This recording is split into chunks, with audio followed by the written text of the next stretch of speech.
ажилтнуудынхаа хүслийн жагсаалтыг хийх гэж цуглуулж байгаад энийгээ захиалах гэж бодож байгаа. Ийм алдаа айгүй их харагдаж. Нэг хүний асуудлыг шийдэх гээд байна уу? Нэгжгээд байгууллагын процессыг шийдэх гээд байна уу гэдэг дээр ч гэсэн анализ бас муугдаад байна гэсэн үг шүү дээ. Хэрвээ хүслээр болдог бол гүйцэтгэх захирал маань өөрийгөө нэг 2 жил суллаад орлогчоо гүйцэтгэх захирал болгож тавиад тэгээд гүйцэтгэх захирал маань өөрөө энэ ERP-ийн санаачлагыг хийж хэрэгжүүлэх хэрэгтэй. Байгууллагууд ер нь ERP-тэй болчуулал болох гээд байгаа юм шиг тий. Ганцхан ERP гэдэг систем л тэр байгууллагын бүх юмыг хамарчих юм шиг бас боддог гэж магадгүй.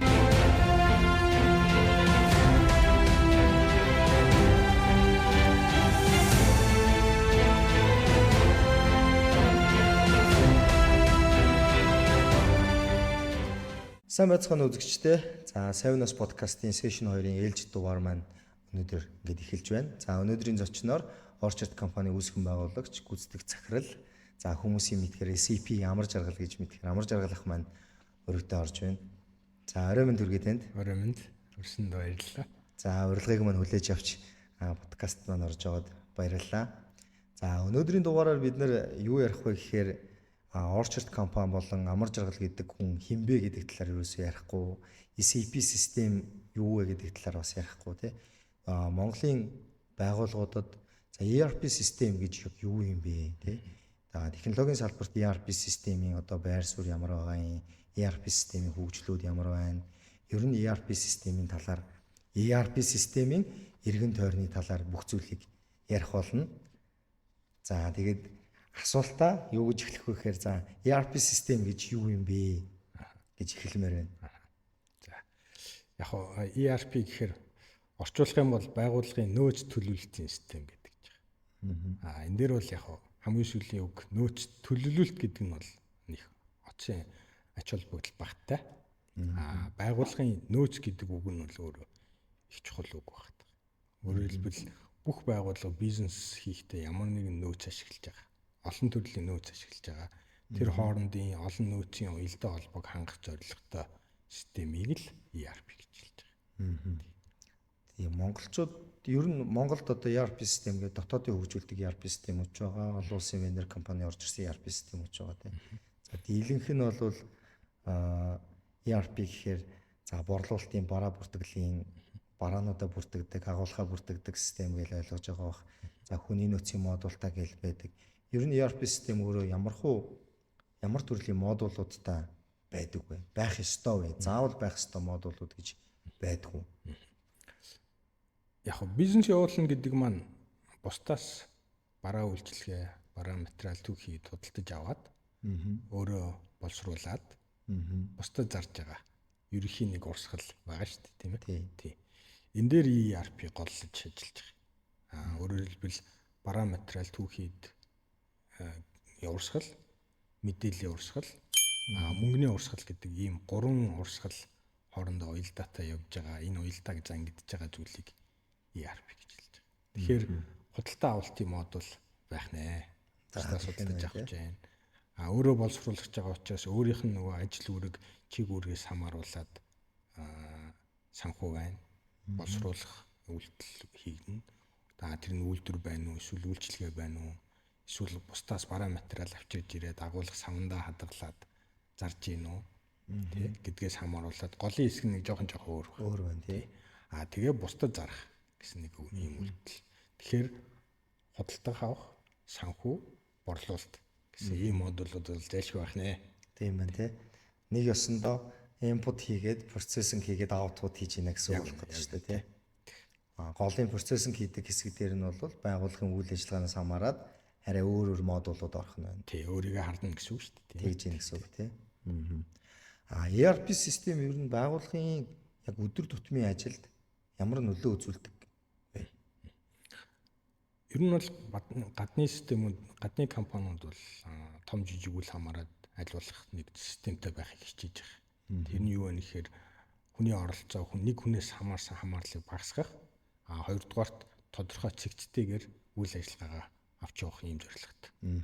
Тэгэхээр одоо дуурийн компани ер нь бол ашиглах боломжтой зүйл багтах. Боломжтой. Тэгэхээр жижигч байна уу, дунд байна уу, том байна уу хамаагүй ERP системтэй байх хэрэгтэй гэсэн үг тий. Тий. Ер нь нэг хүнтэй компани ч гэсэн ашиглаж болно гэсэн үг тийм ээ.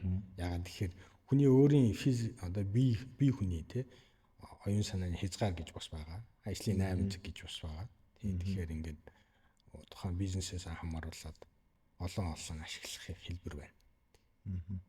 Нөгөө л ямар ч байсан худалдаа авалтаа бүртгэчихье. Тий. Тэ тэгээд тэн дээр үйлдвэрлэлийнхаа процессыг нэг автоматжуулаад эсвэл дараалалд оруулчихъя. За эсвэл дэлгүүр дээр аваачаад зарж байгаа учраас зарж байгаа бүртгэлээ нэг хийчихье гэсэн үг. Хөглөг авалгаа бүртгэе. Хөглөг авалгаа бүртгэе тий. Аха. Тэгэхээр ERP систем нь одоо ингээд манай Монголд чинь за худалдааны бизнес төлхөө ингээд яваад байна тий. Худалдааны бизнес дээр за point of sale систем гэж ярьж байна. За тэгээд дээрээс нь санхүү бүртгэлийн систем гэж ярьж байна. Тэгэхээр ERP системийн агуулгад донд эдгээр бүгдээрээ орчиж байгаа гэсэн үг үү? Ер нь. Яг системийнхаа хэрэглээ талаас бол одоо том зургаар нь харах юм бол ERP систем гэж байгаа. Дахиад CRM буюу харилцагчтай систем гэж байгаа. Тийм ба. За хүний нөөцийн систем бол бас тусдаа салангад байж болдог. Тий. Дахиад supply chain буюу олон компаниуд хоорондоо ажиллах юм байна. За POS буюу point of sales бол одоо жижиглэн худалдааны компаниудын мэдээлэлээ бүртгэж байгаа, залгаж байгаа нэг одоо нэмэлт төвтрүүл шийдэл байна. Тэ. Тэгэхээр point of sale нь өөрөө ERP да мэдээлэл шийддэг гэсэн интеграцлагдаад ажиллах хэрэгтэй юм. За тэгэхээр нөгөө байгууллагын ерөнхий нөгөө систем landscape гэдэг мэргэжлийн хэл байгаа тийм ээ. Тэр болохоор ингээ газрын зураг дээр юм тавьж хагаад манай байгууллагад яг ямар бие даасан системүүд байх ёстой гэхээр барууныхан бол түрүү хэлсэн ERP, CRM, supply chain, HR гэдэг ингээд ийм хэд модуль ийм системүүдийг тусад нь авч яваад байгаа. Одоо яг бас бууж эхэлж байна тийм. Би ч өөрөө технологийн хүн. Гэхдээ банкны бизнес дээр ингээд ажилласан гэхээр банкнд бол яг уу ERP гэдгийг хүмүүс бид нэр юу гэж ойлгож байгаа вэхээр дийлэнхэн за хүний нөөцийн систем ERP гэж нэрлээд орж ирж байна. За тэгээд дотоод үйл ажиллагаатай холбоотой систем худалдан авалтын модульч гэдэг юм уу илүү дэлгүү тийм байгаа. Яагаад гэвэл бид нарт агуулга байхгүй учраас тийм гол үндсэн бүртгэлийн санхүү бүртгэлийн системийг хийчихэд байгаа учраас гэж ойлгоод байгаа. За CRM бол байдаг байсан. Тэгэхээр байгууллагууд ер нь гэсэн үг юм ба штэ.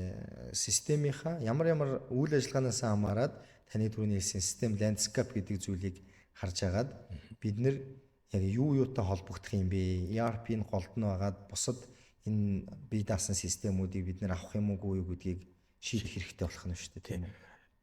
Монголын компаниуд нэгдүгээрт өөрсдөө аягүй сайн харах хэрэгтэй байна. Өөрөөр хэлбэл бид нар ямар бизнес хийж байна? Энэ бизнесээ хийхэд биднэрт ямар чиг үүрэг буюу функц хэрэгтэй байна.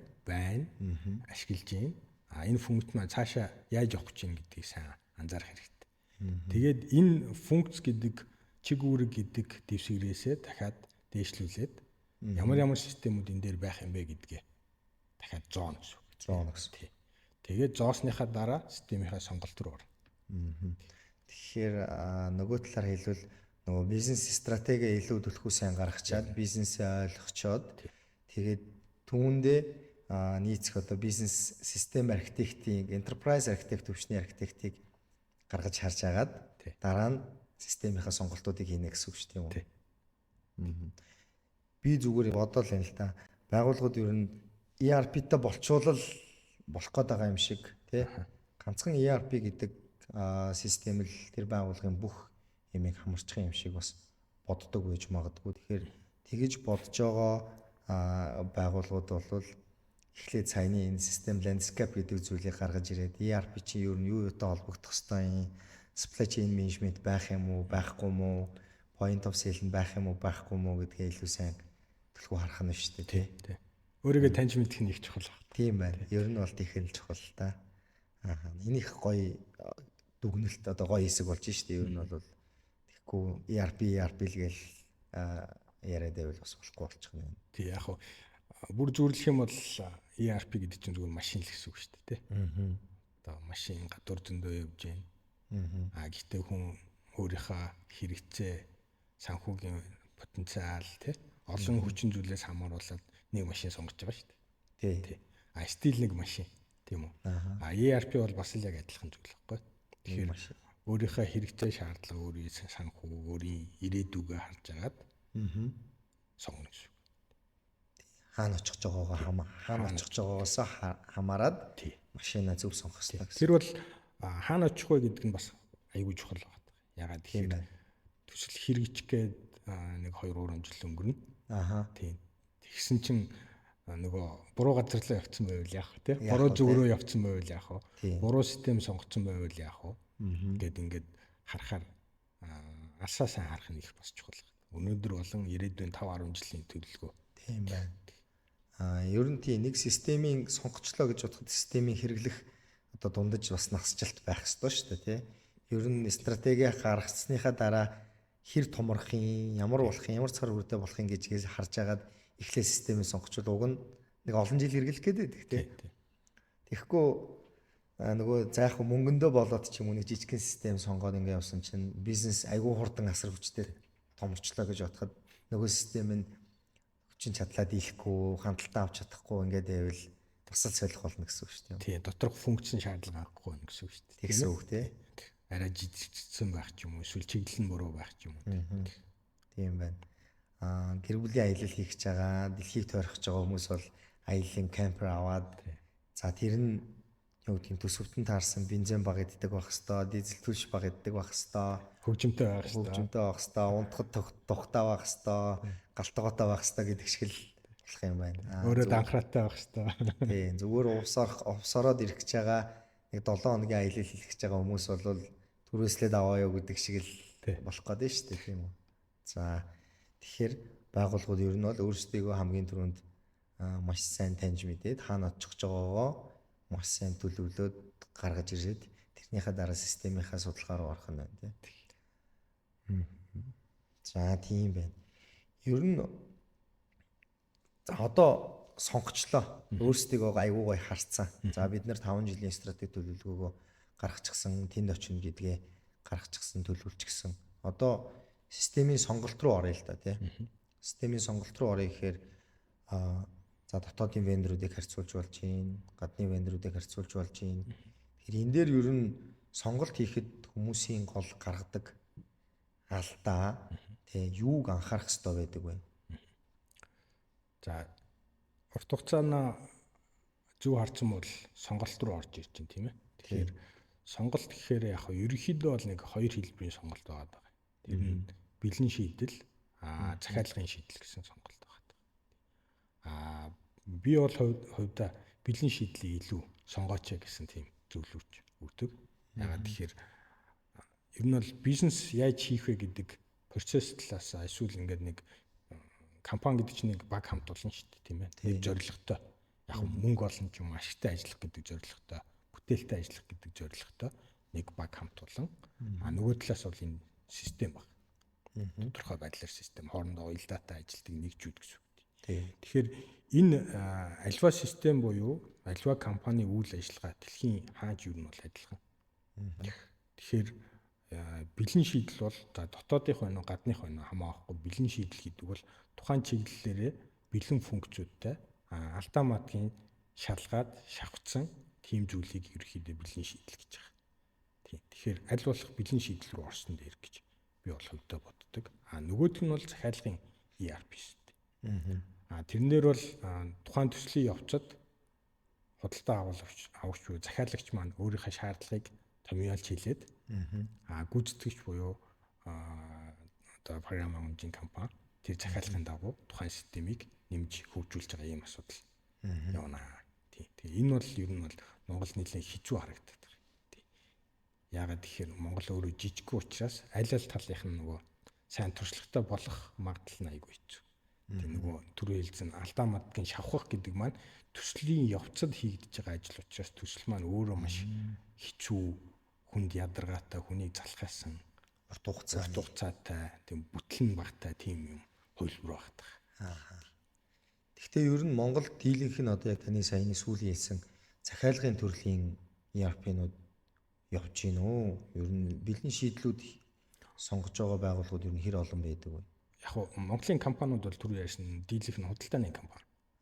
Монгол бол нөгөө дотоодын аж үйлдвэр бол харьцангуй сул байгаа учраас дийлэнх нь импортын компани, худалдааны компани. байна. Тэгэхээр тэр талд бол дотоодын бэлэн шийдлүүд, гадны бэлэн шийдлүүд бол сайн явж байгаа. Сайн явж байгаа. Дундаас дээш компани гэх юм уу? Тийм. Тэр компаниудын хувьд бол саяны захиалгын юмнууд нь арай ахиу явагдаад тэндээс хүндрэлтэй юмнууд нь арай их багтах төслүүд их харагдаж байгаа. Тэгэхээр тэд нар яагаад ерөн захиалгын юм руу илүү төрхөө яваад байна те? Дунд түвшний байгууллагад тохирох угаасаа олон улсын нөгөө алдаа мадган шахагдсан системүүд бас байгаа шүү дээ тийм үү? Тэгэхээр энэ нь өөрөө нөгөө тухайн байгууллагын бизнес процесстэй холбоотой байна уу те? Тухайн байгууллагын яг энэ явж ирсэн процесстэй холбоотой байгаа юм уу? Одоо миний зүгээр төсөөлж байгаагаар ойлголтоор бол ERP систем гэж алдаа мадган шахагдсан бүх процесс нь тодорхойлогдчихсон тий.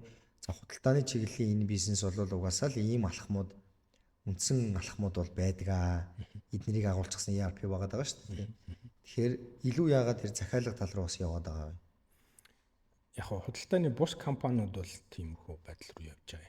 Тэгээд гол нөгөө кэч буюу одоо ямар зүйлд тий ямар маркетинг ч юм уу ямар амлалтанд итгэж байна вэ гэхээр таны хүснийг хийж өгнө гэдэг амлалт байна. Тий одоо гүйцэтгэгч компаниас. Тий. Тэнгүүд нөхцөлөд яг яаж тулгарч байна тий гэдээ харахаар захиалагч маань өөрөө яг юу хийж байгааг мэдэхгүй байна. Тэгэхээр нөгөө худалдааны бус бизнес гэж хэлж байгаа шүү дээ тийм ээ. Дунд хэмжээний групп компани ч юм уу, улуурхайн компани байдаг ч юм уу. Одоо өөрийн үйлдвэрлэлтэй компани байдаг ч юм уу. Иймэрхүү компаниуд эсвэл шатхуун түгээх байдаг ч юм ингээд.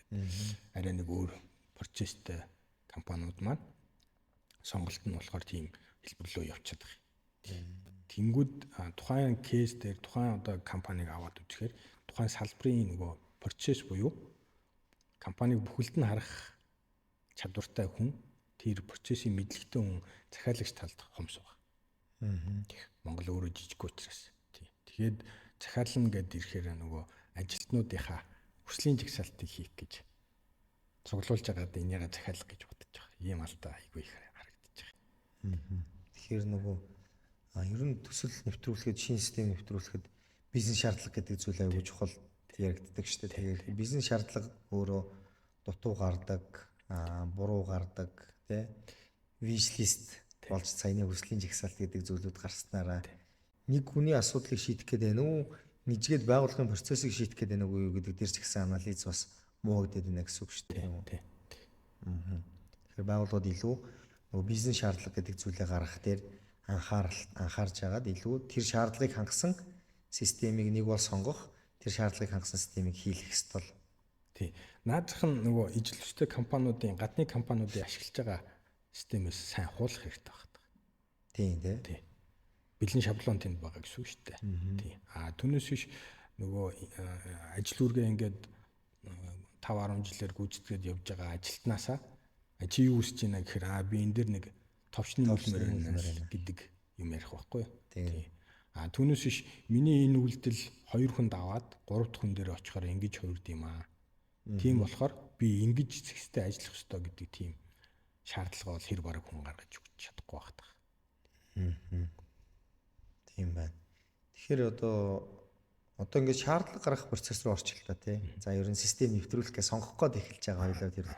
Тэгэхээр шаардлага гаргаж байгаа процесс дээр ер нь ямар төрлийн хүмүүс илүү энэ дээр ажиллаад шаардлага гаргаасаа гэж та одоо яг ингэ нэвтрүүлж байгаа ийм туршлагатай хүний хувьд бодож байна тий. Байгууллагын одоо зарим байгууллагууд бол юу гэдэг процесс анализ хийдэг ч гэдэг юм уу тий. Бизнес процесс анализ хийх хэрэгтэй болоод байна шүү дээ тий. Тэгэхээр тийхгүйгээс болоод яваад байгаа энэ асуудлууд үүсэх гээд байна тийм үү? Яг процесс талаасаа Монголд нөгөө ISO 9001 гэдэг чанарын удирдлагын тогтолцоо гэдэг. Эсвэл ихтэй сургууль дээр бизнес аналист гэдэг хичээл ордог төгсөж байгаа тий. Тэнгүүд энэ хүмүүс маань яаж ийм гэхээр тухайн үед өөрсдийнхаа яг өнөөдрийн байдлаар одоо жишээ нь процесс чинь зураг авалт гэж байна шүү дээ. Ажлын байрны зураг авалт гэж байна шүү дээ. Тий. Яг тухайн үед яаж ажиллаж гин гэдгээ л ерөөхдөө харж байгаа. Тий. Түүнээс яг яаж ажиллах ёстой вэ гэдэг дээр ингээд өргөн хүрээнд судлаад 10 юмнаас 3-ыг надад таарна гэж сонгосон тийм кейс бол бага. Тэгэхээр миний хэлж байгаа юм аль болох ижил төстэй гадны кейсийг аваад уншиж судлаад тэндээсээ ингээд нарийн гаргах хэрэгтэй. Тэгвэл нөгөө 5 жилийн дараахаа яг зөв харах байхгүй. Тэгэхгүй бол яг өнөөдөр байгаа юм а ERP-жуулах, процессжуулах биш автоматжуулах гэдэг ажлыг л бид нэр хийгээд байгаа. Тийм байна тий. Арай нэг хурдан хий, арай нэг IT-жуулж хий гэдэг юм ярьж. Системтэй болгоё л гэдэг юм ярьж байгаа юм байна. Систем гэдэг маань ERP гэдэг маань эсвэл компани гэдэг маань хоорондоо уялдаатай ажиллах тухай ярьж байгаа. Өөрөөр хэлбэл цаг тутам гаргаж байгаа, өдөр тутам гаргаж байгаа тэр нөөцөө зөв зохистой ажилуулах тухай л ярьж байгаа байхгүй. Шийдвэрээ зөв гаргана. Шийдвэр маань зөв сэтгэлтэй байх тухай ярьж эхэлж байгаа. Тэгэхээр энийг бол хараахан бид нар 100% харахгүй байна. 5-10 жилээр харахгүй байна, тийм ээ.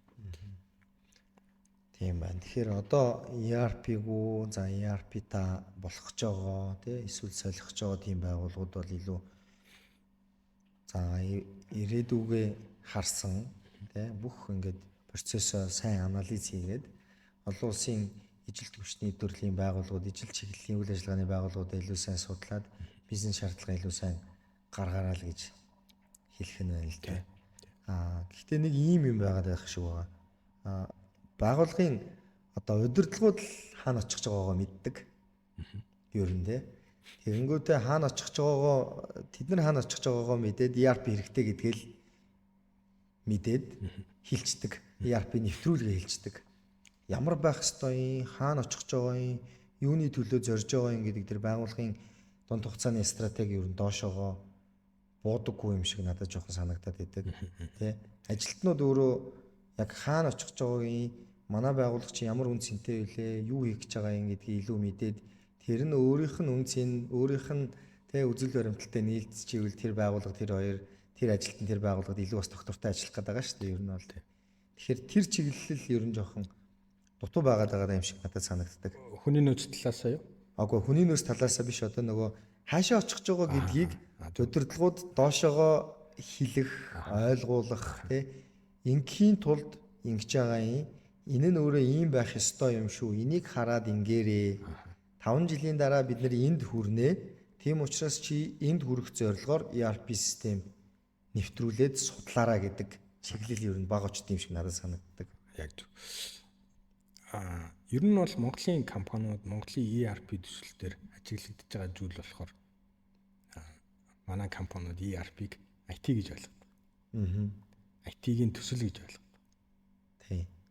IT-гийн одоо IT хариуцсан захирлын хариуцах зүйл гэж ойлгодог. Тэгж байгаа тийм. Програм л болол тэгээд програм л бол одоо юу гэдэг компьютер дээр ажиллажлаа бол IT-тэй холбоотой гэж хараад байгаа. Энэ бол одоохондоо туйлын буруу байна. Тийм. Ягаад туйлын буруу гэж хэлж байна вэ гэхээр IT хариуцсан захирал IT-гийн хүмүүс болохоор бизнесийнхаа бүх салбарны бүх функцийг сайн ойлгож иж яг энэ ERP гэдэг юм зөв хийх юм. Одоо жишээ нь хүний нөөцийн захирал, эсвэл санхүү эрхэлсэн захирал, үйл ажиллагаа эрхэлсэн захирал, худалдааны менежер ингээд бүх хүмүүсийг тодорхой байдлаар ойлгож иж эргүүлээ зангидаад IT тал руугаа буулгаж иж энэ төсөл ерөнхийдөө явах юм. Тийм. Тэгэхээр хэрвээ хүслээр болдог бол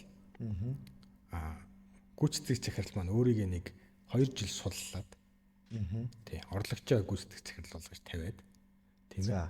Тэгээд гүйцэтгэх захирал маань өөрөө энэ ERP-гийн санаачлагыг хийж хэрэгжүүлэх хэрэгтэй. Доор одоо жоохон байраа солиод өөрөө удирдах явах хэрэгтэй. Эсвэл тал цагаа энэ ERP гэдэг зүйлд зарцуулах хэрэгтэй.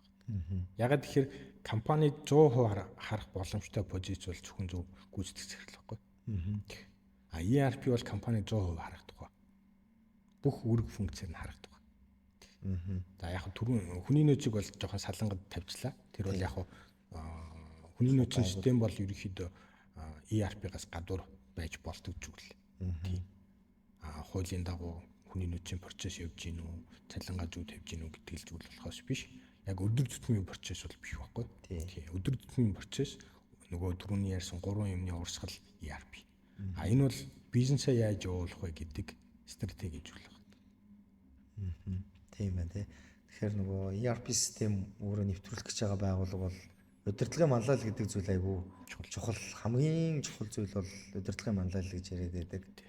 Өмнөхний подкастн дээр CIO гэж ямар байх хэвээр юм бэ гэдээ ярьсан. Тэрэн дээр бол за цэрэн даваа захирал таваас тань те цэрэн даваа захирал өргөдөж орсон. Бид хоёр юу ярьсан бэ гэхээр CIO бол байгууллагын дижитал шилжилтийн манлайлагч юм аа. Тэгээ дижитал шилжилтийг авчрахын гол хүн юм аа гэдэг чиглэлээр бол юу ярьсан. Тэгэхээр тэн дээр ямар чухал point гарч ирсэн бэ гэхээр ялгаагүй CIO бол зөвхөн IT guy биш, бизнесийг бүтэн ойлгодог, стратеги гаргадаг, стратегч байх хэрэгтэй юм аа. CEO-гийн маш ойрын зөвлөх, туслах байх хэрэгтэй юм а гэж хэлсэн. Тэгэхээр сайн CIO бол илүү бизнесээ бүгдийг нь ойлгоод CEO-тоогоо зэрэгцээд энийг бас удирдаад нэвтрүүлэх боломжтой тий. Яг түүхэн байдлаа харах юм бол Монголд IT хариуцсан захирал гэдэг роль телеком компанид байсан. Банкудад байсан байгаа тийм ээ. Энэ бол яг тухайн хоёр бизнесийн чиглэлийн салбарын онцлог. Ягаад тэгэхээр шууд мэдээлэлтэй харьцаж байгаа учраас. Тийм. Бусад одоо Монголын бусад салбар дээр ажилтнууд байна уу, уулуурхай байна уу, одоо групп компани байна уу? Эднэр дээр ерөөхдөө сүүлийн хэдэн жил IT хариуцсан захирал гэдэг алтан тушаал гарч ирж байгаа. Энэ дээр бол түрүүний ярьсан IT хариуцсан захирал маань ер нь бол гүйцэтгэх захирал. Шиг хараатай, ойлголттой, үйлдэлтэй, шийдвэртэй байх хэрэгтэй байна.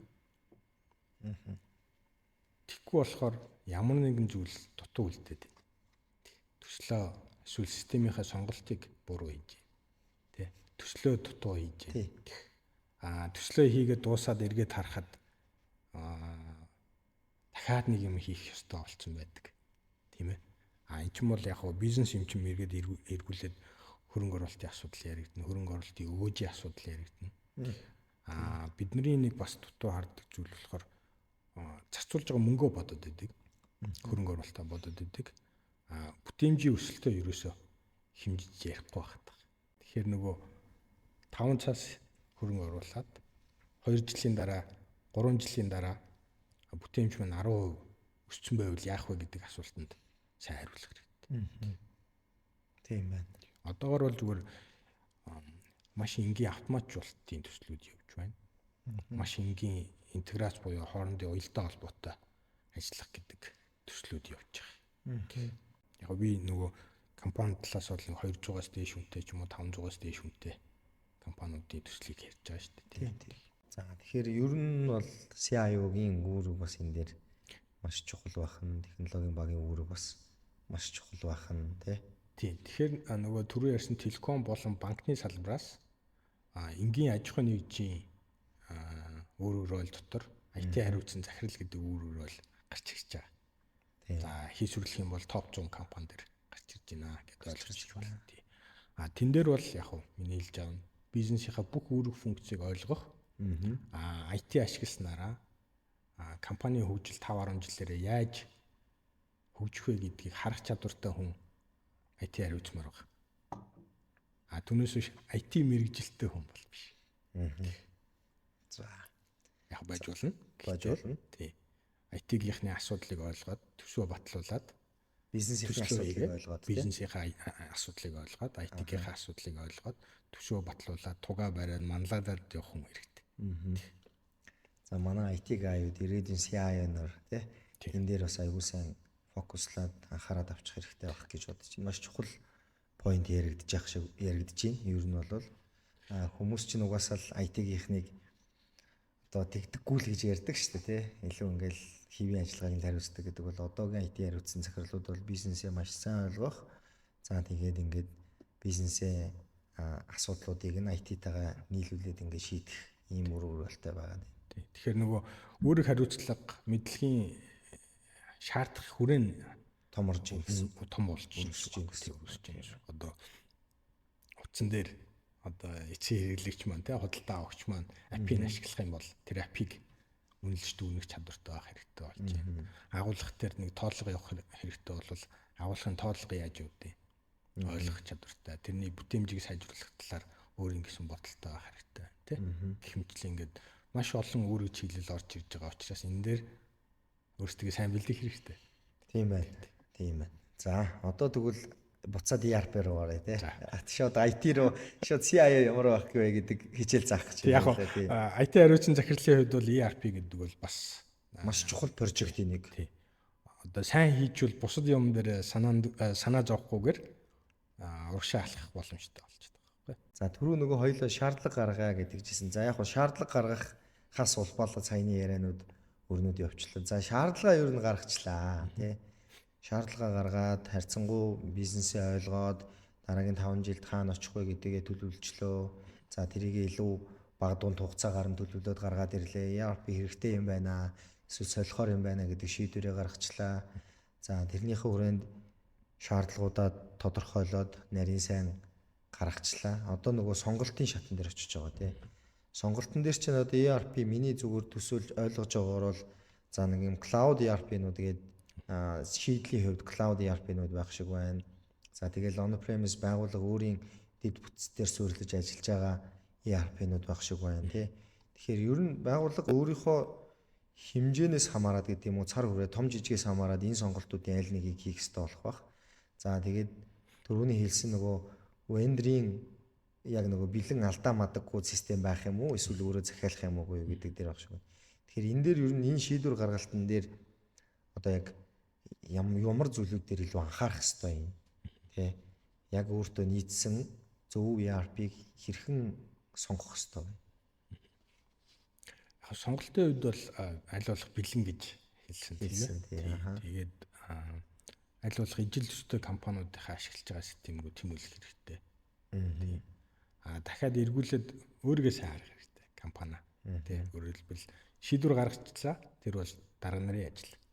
За тэгвэл бодитоор хэрэгжүүлнэ гэдэг маань баг хамт олонны ажил. Буюу компани нийт соёлын асуудал болж байгаа. Тэгэхээр тэр бас нэлээд хүчтэй зүйл багтдаг. Тийм. Саяны асуусан одоо системийн дэд үтс талаасаа эсвэл лиценз талаасаа ч юм уу эсвэл вендорын сонголт талаасаа бол энэ бол харьцангуй гайгүй. Бэлэн юм бол амархан тийм бэлэн юм авчиж байгаа учраас тэр төлөлийн эрсдлийг бол ингээд хэмжиж байна гэж үг.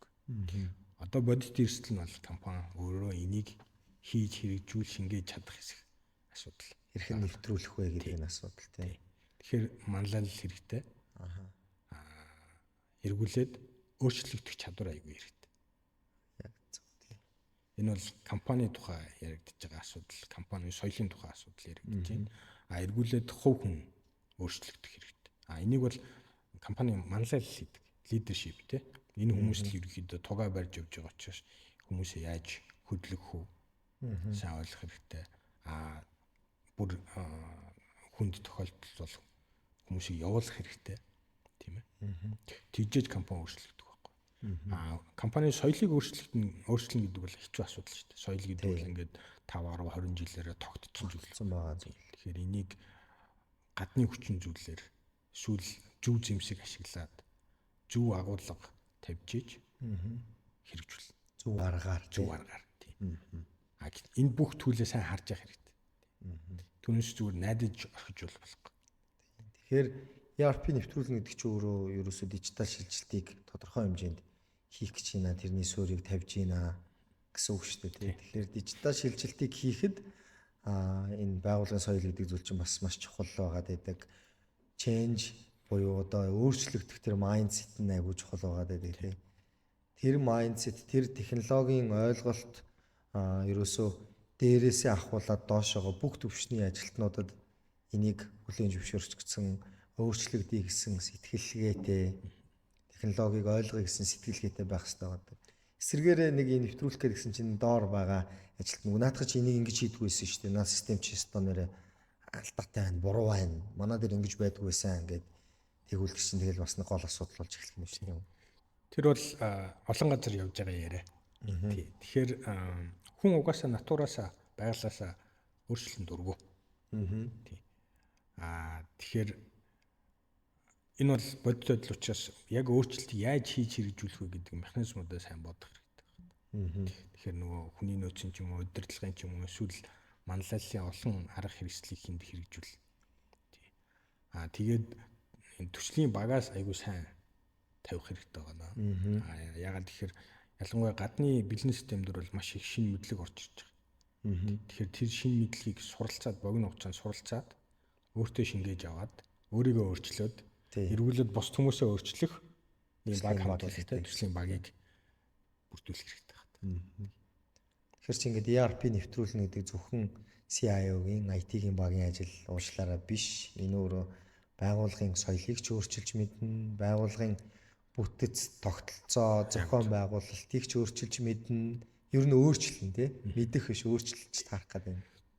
Яг ERP-тэй холбоотойгоор бол change management гэдэг том сэдв зэрэгцээд явж байгаа. Тийм. Өөрөөр хэлбэл энэ бол маш их өөрчлөлт орж ирдэг учраас энэ өөрчлөлтийг хизээ хэрхэн яаж хийх вэ гэдэг одоо онлайн ч юм уу тодорхой сэдвийн асуудал хамт явж байгаа. Тэгэхээр төслийн баг өөрөө би түрүү хэлж байгаа нь өөрөө өөрчлөгдөх бол ачаангүй гайв. Сонголтоо зөв хийж тийм үү? Тийм. Төслийн баг нэг 10 хүнтэй сонголтоо зөв хийн тийм. Бонусын сайн өгнө гэдэг ч юм уу ингээд тэр 10 хүнийг хөдлөх бол ачаангүй амархан ажил. 10 хүн маань эргүүлээд 100 хүн 1000 хүнээ хөдлөн гэдэг нь аюу хэцүү. Тэгэхээр 1000 хүнээ хөдлөхийн тулд 10 хүн өөрөө сайн байх хэрэгтэй. Өөрөө энэ системийг сайн ойлгох хэрэгтэй. Процессыг сайн ойлгох хэрэгтэй. Гадныхан яагаад ингэж ажиллаж байгаа юу гэдгийг сайн ойлгох хэрэгтэй. Болж таарч байгаа. Тэгээд бусдыгаа ухааруулах ойлгуулах хэрэгтэй. Тэгэхээр төслийн багийн эрх мэдэл гэдэг зүйл бас өөр айгүй чухал байдаг тийм ямар нэгэн төсөл нэвтрүүлэхэд шийдвэр гаргах төвчний эрх мэдэлтэй хүн тэр төслийн багийн спонсор байгаад удирдаад явах хэрэгтэй болж таардаг. Тэгэхээр тэр нь өөрөө CEO байгаад тийм CEO өөрөө тэр төслийн багийг ярьж байгаа зүйлийг нь айгүй сайн ойлгоод одоо 1000 хүнийг хөдөлгөж чадах ганцхан хүн бол CEO шүү дээ. Ер нь бол тэгэхээр CEO-гийн шийдвэр өөрөө айгүй чухал байдаг. Энд дээр тэр оролцоо айгүй чухал байна шүү дээ. За нэвтрүүлэлтийн ажил эхэллээ. За окей, CEO ойлгоцсон. Бүх юм ойлгоцсон. Гэхдээ ингээд дийлэнх дэлхий дээр байдаг судалгаагаар ERP нэвтрүүлж байгаа байгууллагуудын тий 50-70% нь ямар нэгэн тийм төслийн тий ямар нэгэн фейлддгээ гэлдэг. За тэр нь яг уу фейлдэх гэдэг нь өөрөө анхны үр дүндээ хүрэхгүй байсан тохиолдол байж магадгүй. Төсөвт өртөг нэмэгдсэн тохиолдол байж магадгүй. Хугацаа нэмэгдсэн уртссан тохиолдлууд байж магадгүй. Монголд ч гэсэн энэ кейсүүд бас нэлээд олон байгаа даа тий. Нэлээд олон жил үргэлжилж байгаа том ERP төслүүд ч байна.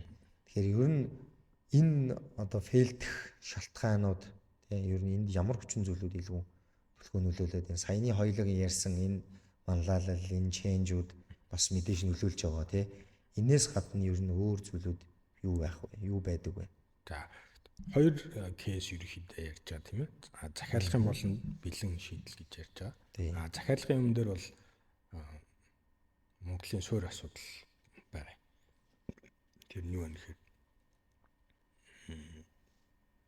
Монгол өөрөө жижиг, хүний нөөц бага. Тэнгүүд тестлэх боломжууд нь бага байна. Суралцах боломж нь бага гэсэн үг шүү дээ, тийм ээ. Тийм байна. Тэнгүүд ажлын даалгавар гаргах, чанартай ажлын даалгавар гаргах гэдэг нь хэцүү байна. Эргүүлээд тэрнийг чанартай систем болгож хөгжүүлэх гэдэг хэцүү байна. Энийг сайн бодох хэрэгтэй. За бэлэн систем хийгээ явхад төсөл ингээд сунжрах асуудал гарах юмнууд болохоор яаж юм хэрэг төслийн багийн сонголт байна. Тэр болохоор чадвартай хүмүүс одоо энэ төслийг чи ингээд яг 1-2 удаа хийгээд үзээд ард нь гарчхаараа хийж эхлэхээс өмнөх хүн шал өөр болчихно гэдэг байхгүй. Тэгэхээр нөгөө юм уул давсан байж уулын мэднэ. Уул давааг бол хараал зогсож байгаа шүү дээ. Тэгэхээр энийг аюу сайн ойлгох хэрэгтэй байна. Бид нар бол дийлэнхтэй нөгөө хийнгээ суралцаад байгаа. Тийм кейсүүд их байна. Тэгэхээр тэрнээс айлуулах зайлсхийх хэрэгтэй байна. Энэ бол яг Монголын үндсэн шалтгаан. Монголд байгаа төслүүдийн фейлдж байгаа үндсэн шалтгаан. Хийнгээ суралцаад тэгээд хугацаанд болчихно гэж боддог. Би одоо гараад машин засаад эхлэвэл хэцүү юм бол шүү дээ. Тийм тий. Тэгэхээр чаддаг хүнээр нь чаддаг юм нэг нь хэлвэл бас зүгээр байгаа тий. Тэгэхээр ERP өөрөө зөвхөн програм хөгжүүлэх тухай биш юм аа л гэдэг ойлголт энд яваад байна шүү дээ тий. Тийм программистийн, төслийн менежерийн шууд бодож байгаа хийдэг, стартапын хийдэг шийдэл шиг зүйл бол биш юм аа. Яг хөө энэ дээр нөгөө за удирдлагын оролцооч ярьсан энэ асуудлууд ярьсан байгууллагууд ер нь бизнесийн энэ процессүүд нь хэр тодорхой байдیں۔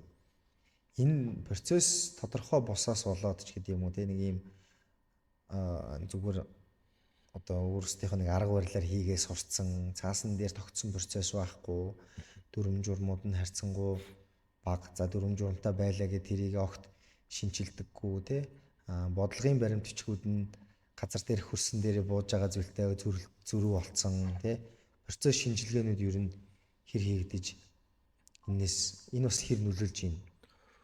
Яг ISO 9001 олон газар нэвтэрч байгаа шүү дээ тийм. Тэр бол яг миний бодлоор компани ерөнхийдөө яаж явах ёстой юм бэ гэдгийг процесс талаас нь ч юм уу эсвэл баримтжуулалт талаас нь бол сайн жигдэлж байгаа л асуудал л да. Тийм. Зүгээр яг барууны компаниуд шиг процесс сайтай явж байгаа кейс нь бол бас ямар бол доо гэж бодож байгаа юм. Яг би яг тэр талаас нь бол сайн нөгөө хийхгүй л байгаа л да. Анализ хийгээд юм эсвэл дотор нь тийм төсөл хийдэггүй болохоор би ч бэлгийн авчрал тий сургаж өгөөл за та нар ингэж ажиллах хэрэгтэй л гэж хэлж байгаа шүү дээ. Тэгэхээр таны хувьд бол илүү нөгөө change сэтгэлгээнүүд л гол челленж болоод ингээд шүү дээ юм уу? Миний хувьд бол тулгардаг асуудал бол систем бол гадны бэлэн систем учраас алдаа багтаа. Бид нэр учрыг нь олж учраас системээ тохируулах нь бол бидний гарт орсон байна. Тэнгүүд тэр системийг хэрэглэх хүмүүс маань өөрчлөгдөх ёстой байдаг. Зарим нэг өөрчлөлтийг хүлээн зөвшөөрөх хэрэгтэй байдаг. Зарим нэг өөр ролоосоо салах хэрэгтэй байдаг. Шинэ шийдвэр гаргаж сурах хэрэгтэй байдаг.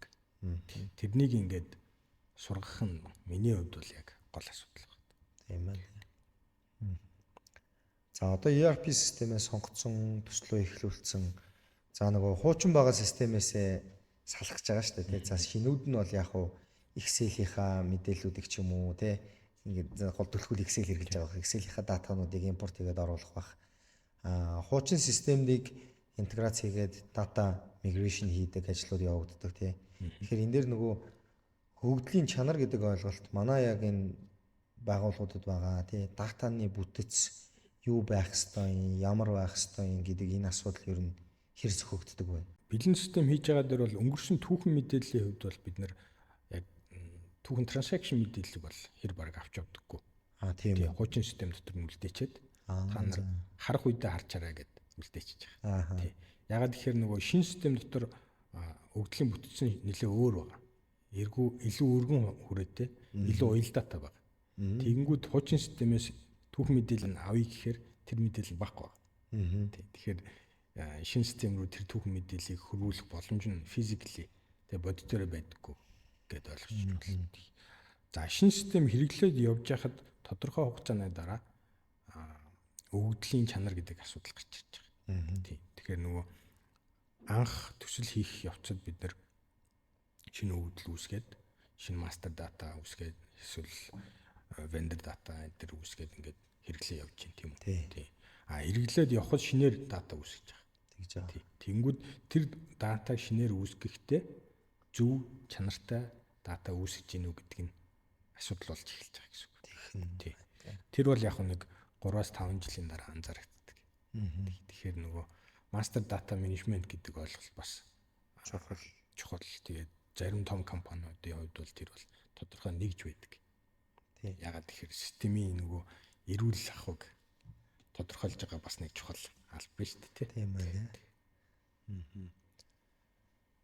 Vendor системийн хувьд бол ихнийхээ нөгөө датануудыг бол орхио авчдаг учраас харьцангуй гайгүй байна. Data integration, migration хийх асуудал нь бол гайгүй байд юм байна. За хүмүүс ч нөгөө за Монголын дийлэнх нөхцөлд хоёлоо change зүгээр ингээ захиалгаар хийлэгдэг гэсэн. Захиалгаар хийлэхдээ өмнөх түүхээ бүгдийг нь хармаар байна гэж хэлдэг тий. Нэг өмнөх датагаа шинэ рүүгээ хөрвүүлж оруулах ажлууд их хийгддэг. Тэгэл тэрнээс нь болоод өмнө нь байхгүй юм шин дээр нь одоо бий болцсон байгаад байдаг. Тэднэр нь хоосон байгаад байдаг. Тэнгүүд л тэн дээр нөгөө систем нь алдаа гардаг. Зөв тайлангаа гаргаж чадахгүй байдаг ч гэдэм юм уу тий. Ингээл нөгөө програмын баг болол ингээл яваад байдаг асуудлууд нь илүү үүсэх гэдэг шүү дээ тийм үү? Тий. Ер нь бас зах зээл дээр ганц нэг кейс гарсан. Юу вэ гэхээр өнгөрсөн түүхэн мэдээлэл шинэ систем рүү авч явъя гэдэг ингээд маш их цаг зав хөрөнгө хүч хайдаг. Гэхдээ эргүүлээд тэрнийх нь Өгөөж бол айгүй багтай. Тэгснээр нөгөө төсөл сунжирч байгаа байхгүй. Тэгж юм. Зардал эксчейн төслийн хугацаа сунж юм тий. Тэнгүүтээ тэрнийхээ хариуд юу авч яана гэхээр зүгээр л өнгөрсөн мэдээлэл авч байгаа. Тэр мэдээлэл нь бол өнгөрсөн хуучин систем дөрөв нь байж л байгаа шүү дээ. Тий. Гадны системүүд ч гэсэн бүр ингээд техникийн өсрэлт хийхээр одоо жишээ нь манай том систем болохоор хуучин хувилбараас шинэ хувилбар руу ингээд 10 жил нэг хувьсгал гараад явж лээ л да. Тэнгүүд ерөнхий логикийн хувьд ч гэсэн энэ хоёр бол харьцангуй ижил төстэй байгаа юм. Тий. Тэнгүүд гадны кейс судлаад ярихаар энэ хоёрыг data migration хийдэг юм бол маш бага. Шууд шинэ системээ одоо хуучин системийнхаа шинэ хувилбарыг шинээр тохируулад тэгээд урагшлаа явуулж байгаа. Тэгээ нөгөө хуучин систем нь асаалтал байж л байгаа. Энэ хоёрыг ингээд тайлангийн нэгтгээд харахад бол маш амархан гэсэн үг. Ягаад гэхээр ерөнхий бүтцэн адилхан учраас. Гэхдээ энийг ингэж дамжуулах юм тий. Маш их датаг дамжуулах ажлыг бол хийхгүй. Гэхдээ нөгөө юу хэсэг дээр бол хийж байгаа тий. Түрүүний ярьсан та нөгөө transactional хэсгүүдийг бол хийхгүй буюу тэнд үйлдэж байгаа нөгөө гүйлгээний мэдээлэл үзэж гэдэг юм уу? Өдөр тутмын мэдээлэл биш.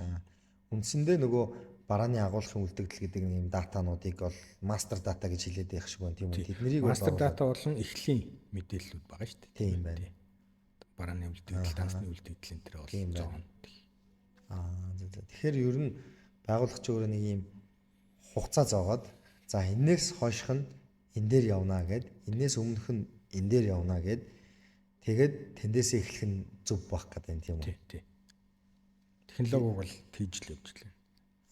Тэгэхгүй болохоор яг түрүүний ярьдаг нэг асуудлууд үүсэл хуучин датаны өгөгдлийн чанар манар гээл ингээл тий тайлан буруу гарчлаа. Тэгэнгүүт тайлан буруу гарцсангуу тэрийг нөгөө шинэ систем рүүгээ чихээл тий танаа систем ч ажиллахгүй байна. Төссөн тайлан гаргаж чадахгүй байна гэж хэлдэг баг л та тий. Системээ зөв ойлгоод зөв хэрэглэх тухай асуудал айгүй их тавигддаг. Тэр болохоор нөгөө цоо шин мэдлэг байгаа юм л да. Тийм байна. Тэгэхээр төслийн баг болоод төслийн спонсорууд ер нь нэг юм час хийсэн шийдвэрийг гаргачих хэрэгтэй байна шүү дээ. За. Жодон болно. Тэ? Тэхүү. Тэ. Ер нь асуудал хүндэр нээз. Тэ. Нөгөө бизнесийнх нь бид нэр хоёр систем хэрэгжилж чадахгүй байна гээл хэрэглэмээргүй байна гээл эхлэн тий. Тэр бол яг зөв тий. Зүгээр нөгөө өөрчлөлтийг зөв шийднэ гэдэг нь бас шийдвэр гаргаж байгаа хүмүүсүүдээс төслийн баг болон төслийн спонсороос айгүй их тийм зориг шаардаж байгаа. Тийм байна. Асын хараа шаардаж байгаа. Тийм байна. Аль нь зөв юм ингээд нэг амьдрал болсон 2 3 сонголт орж ирнэ шүү дээ. Тий. Тэнгүүд энэ зүгээд шийдэх хэрэгтэй. Тэгэхээр ингээд бүхэлд нь харах хэрэгтэй болчихж байгаа. Тийм байна. Тэгэхээр төслийн удирдагч өөрөө амар чухал буюу нөгөө дахиад хэлэхэд удирдлагын оролцоо амар чухал байна. Тий. Тэгээ тэрнийгээ эргүүлээд өөрөө хариуцна гэдэг чинь одоо гүйцэтгэх удирдлагын түвшинд хариуцна. Дээшээ түүцийнхаа түвшинд хариуцна. Доошоо ажилтнуудаа хариуцна. Тайлагна тий. Тэр хүмүүсийг авч явна гэсэн үг шүү дээ. Шахна гэсэн үг. Тэгэхээр нэлээд зангарахтай хүн хэрэгтэй. Тийм байх шүү. Ер нь нэлээд зангарахтай. Хүлэн зөвшөөрүүлсэн тийм байна. Тийм байна. За төсөл эхэлсэн. Ер нь ERP системийн одоо хугацаа төсөл нэвтрүүлтийн хугацаа ер нь дунджаар ямар хугацаанд үргэлжилдэг вэ? Яг маш их ирж байгаа тэр өөрчлөлтөөсөө болоод тодорхой хугацааны хязгаарлалтай байх хэрэгтэй байна. Сунжирхаар тэр өөрчлөлт ингээд мартагдаад яваад байгаа. Өөрчлөлт нь хотлоо олж эхэлж байна гэсэн үг. Тэгэхээр аливаа өөрчлөлтийг нэг 6 9 сар за дээдлэн жилийн хугацаанд л хийх хэрэгтэй. Тэгээ нэг жоохон энэ шинэ юм шингээж яагаад дараагийнх юм руу орох. Тэгэхгүй 2 жил гэхээр эхлээд юу ярьснаа март. Эхлээ юу ярьснаа март. Багийн гишүүд нь талан солигдсон. Тэгэхээр чи нөгөө төсөл маань ингээд сунжрах буюу хүн залхах маяг руу орчиж байгаа. Тэрнээс л айлуулах зайлсхийх хэрэгтэй. Ягаад гэхээр ERP төсөл бол яг оюуны хөдөлмөр эрхэлж байгаа хүмүүсийн хувьд бол өндөр ачаалттай.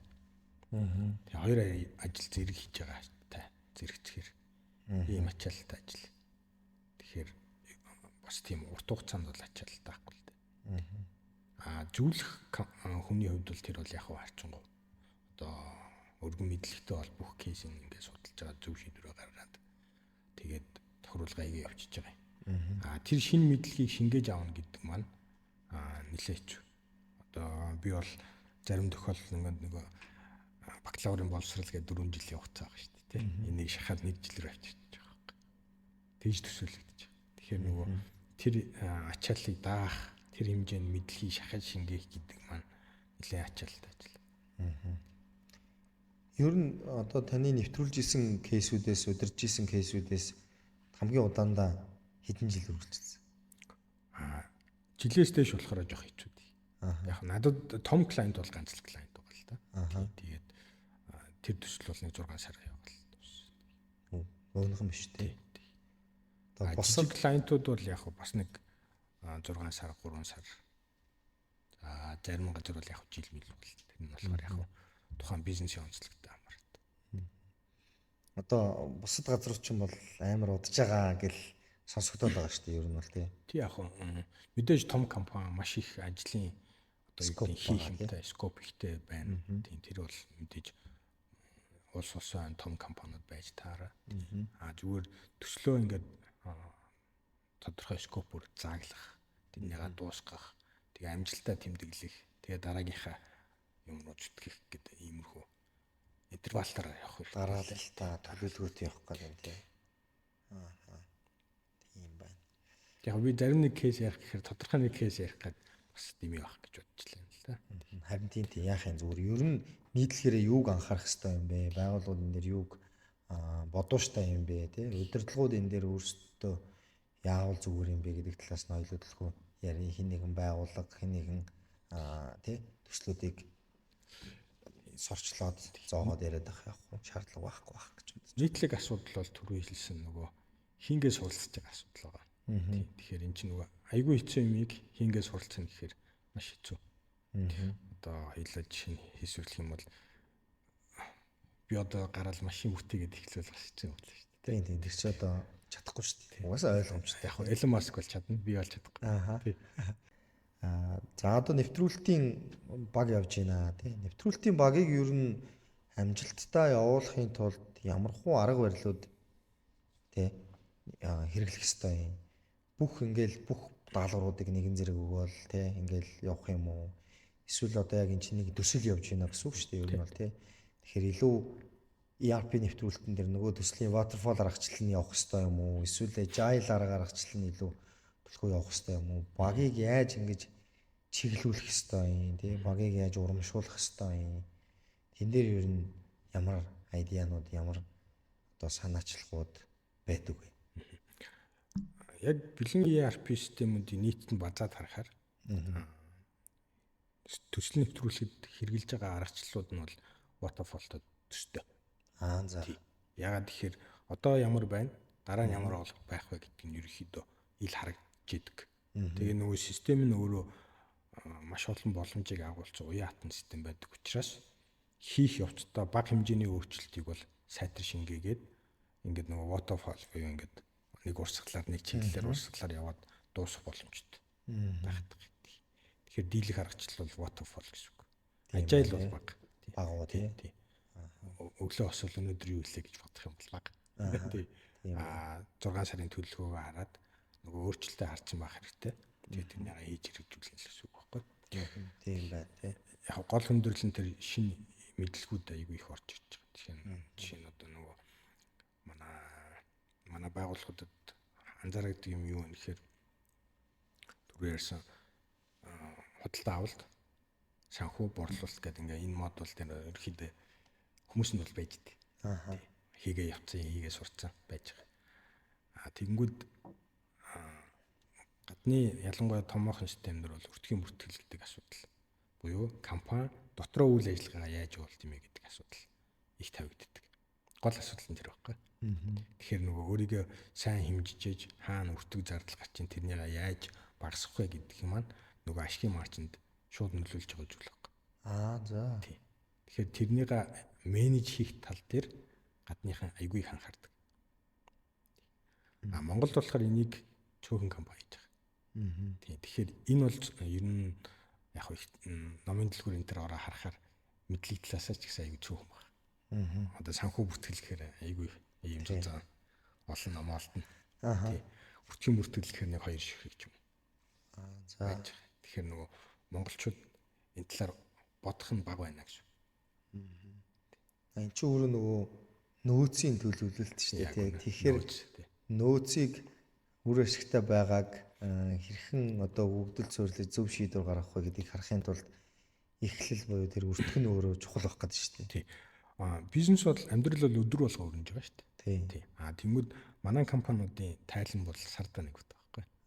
Тий. Эсвэл яг гүйцэтгэлийн тайлан гэдэг нэг 7 хоногоор харж байгаа юм байна. Гэхдээ ажил хийж байгаа буюу өдөр болгон шийдвэр гаргаж байгаа хүмүүсэд тэр нөөцийг зөв удирдах, хоорондын хамаарлаа зөв авч явах гэдэг компани дотоод менежментийн асуудал бол харах сайн явахгүй байна гэж би бодож байгаа. Гэтэ өртөг гэдэг дээр илүү тодруулаад асуухад ер нь өдөр тутмын тэр бүх процесс дээр гарч байгаа өртөг зардлуудыг ойлголтыг хэлж ийн гэсэн үг мөн үү? Тий. Яг тэр чинь ингээд жишээ нь худалдаа авалт гэхээр маш олон төрлийн худалдаа авалт. Тий. За 100 айлаас очиод бараа шууд худалдаад авчиж болно. Ийм баримт байхгүй шүү дээ. Тий. Хүнтэй гэрээлээд авч болно. Жилийн хугацаатай гэрээ хийж болно. Тендер зарлаж болно. Тий. Гэт ингээд эсвэл төслөөр бүтээн байгуул хийн. Тий. Ингээд холбоотой маш олон ажил хийж байгаа. Тэгэхээр энэ болгоны чинь арталд энэ ярьж байгаа төслүүд маань ярьж байгаа өртөг маань эргүүлээд компани дотор хаана газар наалдна. Дахиад компани дотор зөндөө олон хойрлогдож байгаа. Нааш цааш. Наач бас хэцүү юм байна тий. Тий. Одоо жишээ нь маркетингийн компанид ажил явлаа гэхэд тэр маань ямар бүтээгдэхүүний маркетинг компанид ажиллана. Тий. Өртөг гаргаж байгаа нь бол маркетингийн газар хэлцсэн байгаа шүү дээ. Тэгж байгаа. Гэхдээ хариуцагч нь за нэг бизнесийн нэгж буюу тэр тухайн бүтээгдэхүүнийг малж байгаа нэгж байгаа шүү дээ. Бүтээгдэхүүний овнор тий. Овнор байх шүү дээ. Тэнгүүд маркетингийн зардал маань ингээд хуваагдаад бүтээгдэхүүнээр хуваагдаж явсаар хагаад тухайн бүтээгдэхүүнд маркетингийн эзэлж байгаа хүн байж ёстой байхгүй. Тэгээд тэрнийг анализ хийж шүү дээ. Энэ жоохон ихтэй байна. Энийг жоохон багасгах чи гэдэг ч юм уу. Тийм ийм төрлийн шийдвэр уг нь бол бизнест өдөр болгоо гарч байгаа. Гарах ёстой. Тэнгүүд бид нар энийгээ мэдээлэл байдлаар ингээд боловсруулахгүй байгаа болохоор энэ мэдээлэл сардаа нэг гаргаж. Энэ шийдвэрээ сардаа нэг гаргаж. Тэгэхээр нөгөө зах зээл чинь ингээд өдөр болго амьдрал өдөр болго өрнөж байгаа учраас зөв шийдвэр маань сард нэг удаа ч юм уу гарч байна гэд хийсвэрлэж байна тий. Тийм байна. Ер нь ингээ харахаар чинь ERP ч өөрөө юу гэхээр датан дээр суурилсан шийдвэр гаргалтын хамгийн том хэрэгсэл болдог байгаа шүү дээ тийм үү? Ер нь тэгээд төсөөлвөл дата бол яг чанарын асуудал байгаа. Тийм. Хоёрдугаар уялдаа холбооны асуудал байгаа. Тийм байна. Тэгэхээр ERP бол уялдаа холбоог нь чанартай хамт шийдэж өгнө. Шийдэж байгаа. Дотоод мэдээлэл. Тийм байна. Зах зээлийн гаднах мэдээллүүд бол бас орж ирнэ шүү дээ. Гэхдээ компани бол өөрөө одоо түрүүн бас яригдж байгаа ажилтнуудын сэтгэл ханамж гэдэг асуудал яригдж байгаа. Тийм үү?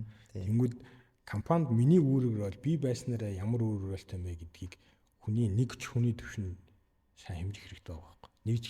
Нэгжийн төвшин сайн хэмжих хэрэгтэй байна.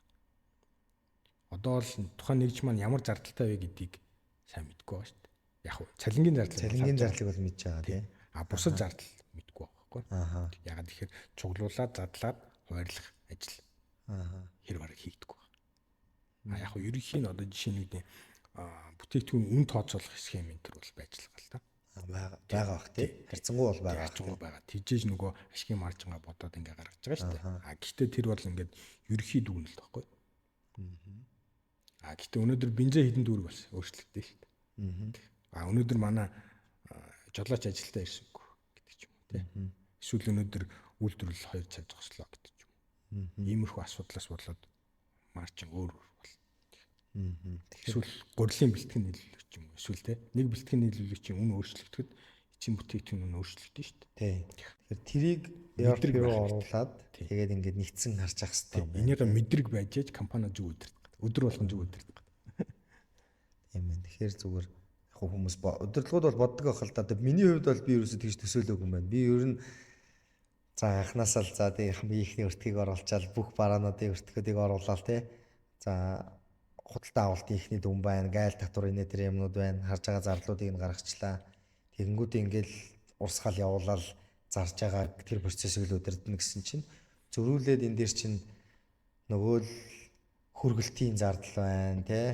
Хүргэлтэн дээр явж байгаа эсвэл агуулгах дээр явж байгаа тэр ажлын бүтээмжийн цагийн зардлууд байна. Тэр бүх зардлуудыг илүү тооцож оруулж ирж байгаа. Тухайн нэгж бүтээгдэхүүнийг өртөг зөв гарч ийн үү, оновчтой гарч ийн үгүй оновчлалыг нь илүү тодорхойлоод тий. Тэгээд хідэн төгрөгийн маржин харж байгаа юм байна. Зарим нь ашигтай байгаа, зарим нь ашиг нь буурсан байгаа гэсэн үг юм байна шүү дээ. Өнөөдрийн хүргэлтийн ашиг өчигдрийн хүргэлтээс хүргэлт хийж байгаа бараанаас өөр байх магадaltaй болох гэдэг шүү дээ. Тэгэхээр нөгөө яг шийдвэр гаргалтын үед зарим бүтээгдэхүүнээ алдагдaltaй зарж болох байхгүй. Тийм байна. Эсвэл өглөө зархад нэг өөр, өдөр зархад нэг өөр байх гэдэг. Эсвэл байнгын хүртээмжтэй байдлаа зорих юм уу гэдэг ингээд олон асуудал өдөр болгон шийдэж байгаа. Тэгэхээр энэ шийдвэрийг гаргахад тухайн одоо шийдвэр гаргагчид зөв мэдээлэл нь очиж байгаа хэрэгтэй. Тийм байна тий. Наа чи харин миний ерөөсө төсөлж байгааг гэсэн үг байна. Ер нь за хүргэлтээр явхад тийм үү. За хүргэлт за том компани байлаа гэж бодъё тий. Агуулгах дээрээсээ жижиг дэлгүүр өдрөг хүргэлт хийж байгаа. Одоо за манай CVGS GSG тийм үү тий. Тэгэхээр хизээ хамгийн хурдан хүрэхийн хизээ төгжрөл бага бахын хэдэн цагаас ажлыг эхлүүлээд хэдэн цагаас хүмүүсийг амрахын гэдгийг шийдвэрийг гаргахын тулд ERP-гаар энэ бүх мэдээллүүдийг нь оруулж агаад ч гэдэг юм ингээд уялдуулж агаад зөв шийдвэр гаргах хэрэгтэй болох гэдэг шүү дээ тийм үү. Ингээд л ERP туслах гад байна тийм илүү бас. Тэг яг хөө ерөнхий шийдвэр гаргаж болно. Болно тийм. Одоо юу гэдэг шөндөө хөргөлтэй хийе. Тэг эсвэл тэндээ агуулах хийе. Тэг барья гэдэг ингээд ерөнхий шийдвэр байж болно. Миний хэлж байгаа санаа болохоор хүн одоо тодорхой хэмжээний менежер хүн ч юм уу ингээд өдөр болгон мэдээлэл нь хангалттай байх юм бол шийдвэрийн чанар сайжрах байхгүй. Тийм байна. Тэгэхээр одоо нөгөө CEO IT-га биш ERP-га хариуцах хэрэгтэй гэж хэлж байгаа шүү дээ. Тий. Миний бодлоор бол ERP ингээд компани ингэж харъя тийм ээ гурвалж ингэж харъя. Тэгэхээр дунд хэмжээний дунд түвшинд ажиллаж байгаа хүмүүсийн үйл ажиллагаа, сэтгэлгээ, шийдвэр гаргалт, хандлагыг сайжруулахын тулд ERP-ний энийг дэмжиж өгөх хэрэгтэй байна. Тэгжээж бүтээмж нийт бүтээмж сайжирна. Одоо болохоор ажлын байрны тодорхойл байна. Ажил үргийн хуваар гэсэн үг. Тэгээд standard operation procedure гэдэг ажлаа яаж хийх заавар байна. За тийм дүрм журмууд байна. Тийм. Тэгэнгүүт тэрнийг яг нарийн ERP талаас бол нарийн дэмжиж байгаа кейс айгуу сул байна. Ер нь байгууллагууд ERP нэвтрүүлэхдээ маш их олон зүйлийг л анхаарах хэрэгтэй л байгаад байна л да. ERP системүүд ер нь одоо миний төсөөлж байгаагаар бол бусад одоо энэ дата аналитикийн төлөвлөлттэй ч гэдэг юм уу те бусад төлөвлөлттэй бол интеграц хийх боломж нь маш илбэг байдаг баг тийм. Тэр бол ингээд асуудлууд нь бол ингийн байна. Хөгжүүлж байгаа системийн хувьд бол бас жоохон хэцүү болох гэдэг үү? Тэр бол гайгүй. Бүх дата ингээд тодорхой байдлаар дата баз дээр байж байгаа учраас тэрэн дээргээ харьцах асуудал байна. Зүгээр хөгжүүлж байгаа систем дээр алтаан дуусахгүй болохоор датагийнх нь нөгөө тогтвортой байдал жоохон хэцүү. Одоо юу гэдэг зарим датагаа хайдаг ч юм уу тийм асуудал бол гардаг. Зүгээр ерөнхий нэг ярих юм болохоор юу байгаа шүү дээ тийм ээ. ERP маань түрүү ярьсан машинтай адилхан дахиад нэг хид хідэн төрлөөр ялгагдчихж байгаа. Тийм тэгэхээр том систем, дунд хэмжээний систем, жижиг систем гэд байх. Энэ бол яг барууныхны ангиллал шүү дээ тийм. Тэнгүүд жижиг систем гэдэг бол барууныхны хувьд бол 200 хүртэлх ажилтнтай компани жидүү гэж ойлгоод тэднэрт зориулсан ERP гэдэг нэг ангиллал байна. За тэрнээс дээш нэг 500 мянган хүнтэй групп компаниуд эсвэл ингээд нэг тодорхой чиглэлийн мөртлөө хараа том компаниуд тийм 2000 3000 хүнтэй гэдэг ч юм уу иймэрхүү дунд хэмжээний зах зээл гэж ойлгочихж байгаа. Тэн дээр бол бас тодорхой хэмжээний сонголтууд бага барууныханд эсвэл тухайн одоо аж үйлдвэрийн салбараараа дидгээд арай өөр шийдлүүд бол байж байгаа. Энэс дээр том компаниудад үндэстэн дамсан компаниудад групп компаниуд зориулсан том систем гэж байж байгаа. Монгол зүгээр яг ажиглагдж байгаа юм болохоор одоо том систем хэрэгтэй газар жижиг систем сонирхоод жижиг систем нэвтрүүлээд яваад байгаа. Энэ болохоор яг мэдээж зөндөө олон шалтгаантай л да. Санхүүгийн шалтгаан байж болно, компанийн хөгжлийн шалтгаан байж болно. Зүгээр ерөнхий байдлыг харах юм бол энэ гурван ялгааг сайтар судлах хэрэгтэй байна. Тийм байна тий. Яагаад тэгэхээр Монгол улс маань хэдийгээр жижигхэн боловч компаниуд маань харьцангуй одоо юу гэдэг 100 мянган хүнтэй компани баггүй шүү дээ. Баггүй шүү дээ. Гэхдээ барууныхны ч юм уу эсвэл том компани, групп компанийн хувьд хэрэгцээ шаардлага нь функционал хэрэглээ нь бол том компаниуд дээр ялангуяа байх. Ижилхэн байх. Тий. Баруунд бол яг эсвэл хятад жишээ нь Шинхua гэдэг компани 3 сая хүнтэй. 3 сая ажилтнтай. Тий. Хууль этгээд гэхээр 100 гаруй хууль этгээд байна. Тий. Монголд бол мэдгүй хамгийн дээд нь Монголын хамгийн том компани гэхээр за нэг 6-7 мянга л байгаа л. Тий, 6-7 мянга дээд л нэг 30 хууль этгээдтэй байж байгаа. Тий. Тэгэхээр харьцуулах юм бол жижигхэн сонсогдоод байна шүү дээ. Тий. Гэхдээ нөгөө тоогоороо харьцуулах юм бол жижигхэн сонсогдоод байна. Тий. Тэнгүүд хэрэглээ талаасаа харах юм бол бүгдээрээ нэг гүйцэтгэх захиралтай байгаа. Тий. Бүгдээрээ нэг санхүү эрхлсэн захиралтай байгаа. Тий. Бүгдээрээ группийн нэгтгэл гаргаж байгаа. Хоорондоо нөгөө тоогоо тааруулна гэсэн үг шүү дээ. Тий. Тийм болохоор Монголын томоохон компаниуд барууны томоохон компаниудтай адилхан хэрэгцээ ерөнхийдөө бол байгаа. Тийм байна. Тий. Яг үндэстэн дамсан компани гэдэг утгаараа бол Монголд баггүй байна тий баггүй. Тий. Гэхдээ том компани буюу enterprise түвшний хэрэглээ Монголын топ 100 компани бүгдэнд нь байна. Тийм байна. Тэгэхээр энэ ялгааг сайтар судлах хэрэгтэй байна. Нөгөө л эхэнд ярьж ирсэн шүү дээ. Шаардлага гаргахдаа өөрийнхөө ижил түвшний ижил үйл ажиллагаа явуулдаг томчуудыг судлаад тий юу тохирох юм бэ гэдгээ хараарай гэдэг шиг л гэсэн үг шүү дээ. Өөрийгөө таньж мэдэх гэсэн үг. Таньж мэдэх гэсэн үг шүү дээ тий. Хүний тоогоор яривал бид нар угаасаа жижигхэн тий 50000 хүнтэй ажилтнтай байгууллага бол хуруу дарам цөөхөн байгаа. Тэгсээр нэ гадны vendor-ийн 50000 ажилтнтай зориулсан систем нь өөрөө тэндээ жидүүгийнхэн систем нь байдаг шиг дунд хэмжээний систем нь байгаа даа гэсэн үг шүү дээ. Яг уул уурхай дээр жишээлхэд бол ийм шүү дээ тийм ээ. Монголын томоохон уул уурхай дээр бол магадгүй 200 том техник ажиллаж байгаа. Рио Тинто дэлхийд даяар мэдгүй 100000 техниктэй юм хийсвэрлэе л тий. Тэгэхэд тухайн том техникийг засвар үйлчилгээ, тэрний сэлбэг хэрэгслийг татаж авах гэдэг процесс хаач ажиллах мөн. Адилхан тий. Монголд бол яг 200 удаа хийх гэдэг. 200 объектын дээр хийх гэдэг. Тэнд 100000 объектын дээр хийх гэдэг тийм ээ. Хийх гэдэг. Гэхдээ процесс талаасаа, ажлын уялдаа холбоо талаасаа, хүний нөөц талаасаа тэр бол ажиллах мөн. Бид нар болохоор юу гэж манай шийдвэр гаргагч нар юу гэж бодоод байна вэ? Бидний жижиг учраас жижигхэн систем болно гэж боддог. Жижигхэн систем бол харахад маш энгийн байдаг. Худалдаа авалт гэдэг түрүү ярихад би жишээ нь тендерийн худалдаа авалт гэж ярьж байгаа тийм. Тендерийн худалдаа авалт бол жижиг системээр байхгүй. Тийм үү? Байхгүй. Тэгэхээр чин тийм байна. Ер нь юу юм байна л та. Эсвэл жилээр нь ингээ худалдаа авалт хийгээд тий. Эсвэл 3 житгээд оролцоод байгаагаар ингээд ажил үйлчилгээ хийх гэдэг ч юм. Иймэрхүү юм бол баггүй. Тэгэхээр жижиг систем ашигласан тохиолдолд одоо томоохон компаниуд маань нэгэн том систем эсвэл нөгөөт нь жижиг систем ашиглахыг хийсвэрлэе л да. Тэнгүүд энэ функцийн ялгаагаа бид нар Excel-ээр өгч байгаа. Тийх гээд ш тарин. Тийм байна. Эсвэл мэйлээр өгч байгаа. Тийм байна. Тий. Би бол санаагаруулдаг бол нөгөө том компаниудын Excel-ийн хэрэглээг нэг тоолж үзмээр санагдаад байгаа юм. Тий. Боломжтой эсэх нь мэдэхгүй л дээ. Тэгэхээр ерөнхийдөө процессын ялгаа, бэлэн систем нэрж ирж байгаа функцийн ялгаагаа бид нар одоогоор тэгж нөхч байна. Эний суурь шалтгаан нь юу нэхэр нөгөө нэг хүний цалин харьцангуй бага байна. Тий. Хүний нөөцийн зардал багтаа учраас бид нар за 2 хүн нэмээд авчихгүй гэдэг. Байдлаар явж байгаа. Тийм ээ. Тэгэхээр одоо манай Монголын компаниудын процесс ч өөрөө бас зарим нь том тий. Хувьцаат компаниуд гэвэл бүгдээрээ л тендер хийж байгаа. Бүгдээрээ л тендер зохион байгуулж явж байгаа.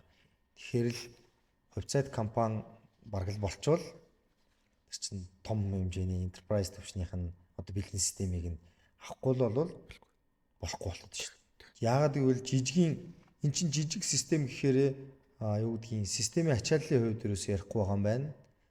Илүү те модулийн хувьд яриад байна. Модулуудын чадамжийн хувьд яриад байна те.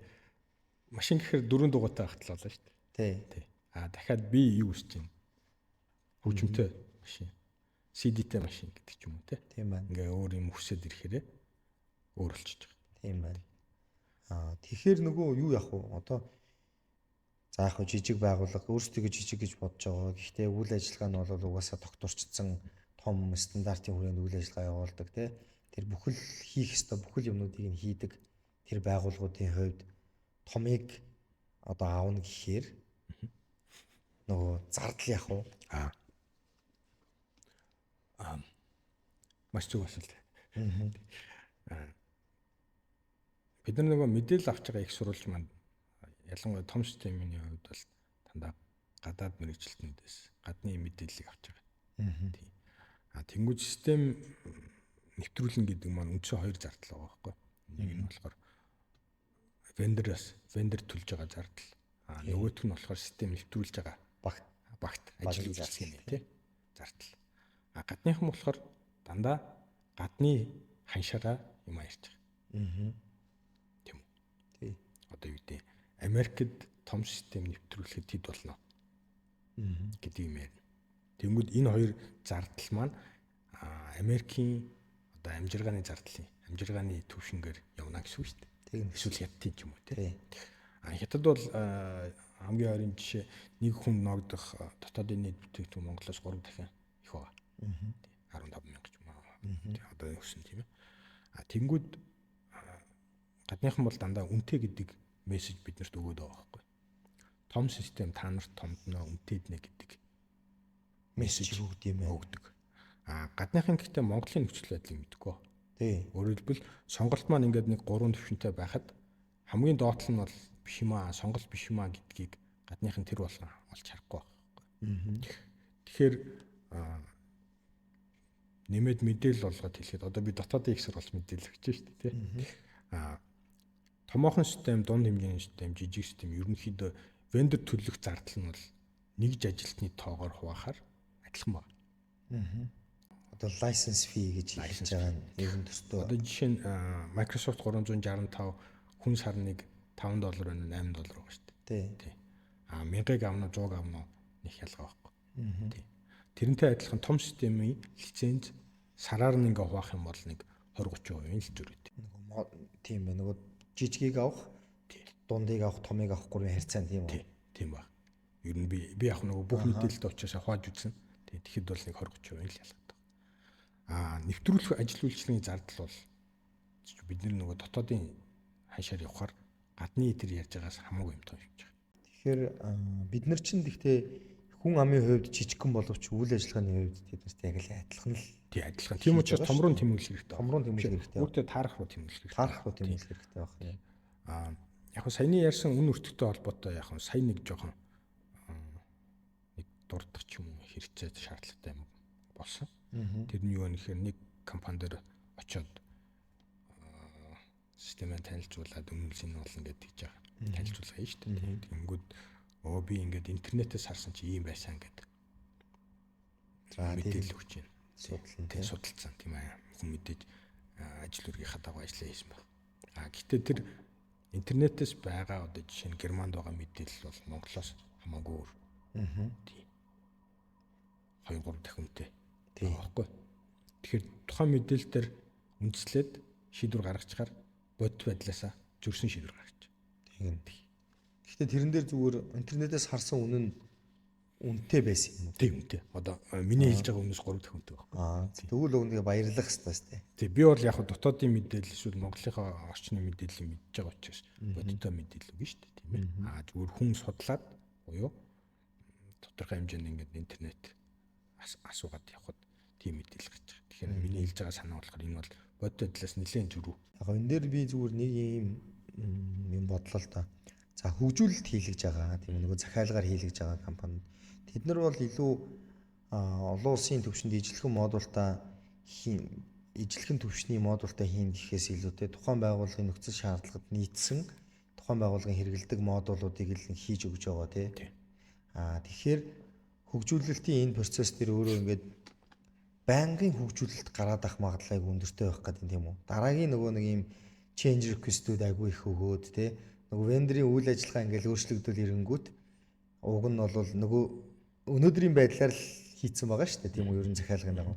Тэгэнгүүт юм өөрчлөгдөнгүүт л дахиад өөрчлөх гээд байдаг те. Дахиад нөгөө програмынхаа компанид мөнгө төлөх гээд байдаг ч гэдэг юм уу. Ийм явдал ер нь их гардаг. Яг нь ерөнхий гарч байгаа асуудал болохоор юу вэ гэхээр саяны ярьснаас арай өөр. Тийм. Саяны ярьсан бол яг амьдрал өрнөж байгаа учраас шинэ юм мэдээж хүсэн шүү дээ. Тэгин дээ. Эсвэл ингээд одоо юу гэдэг хэрэгэл сурчаад гоё маарна.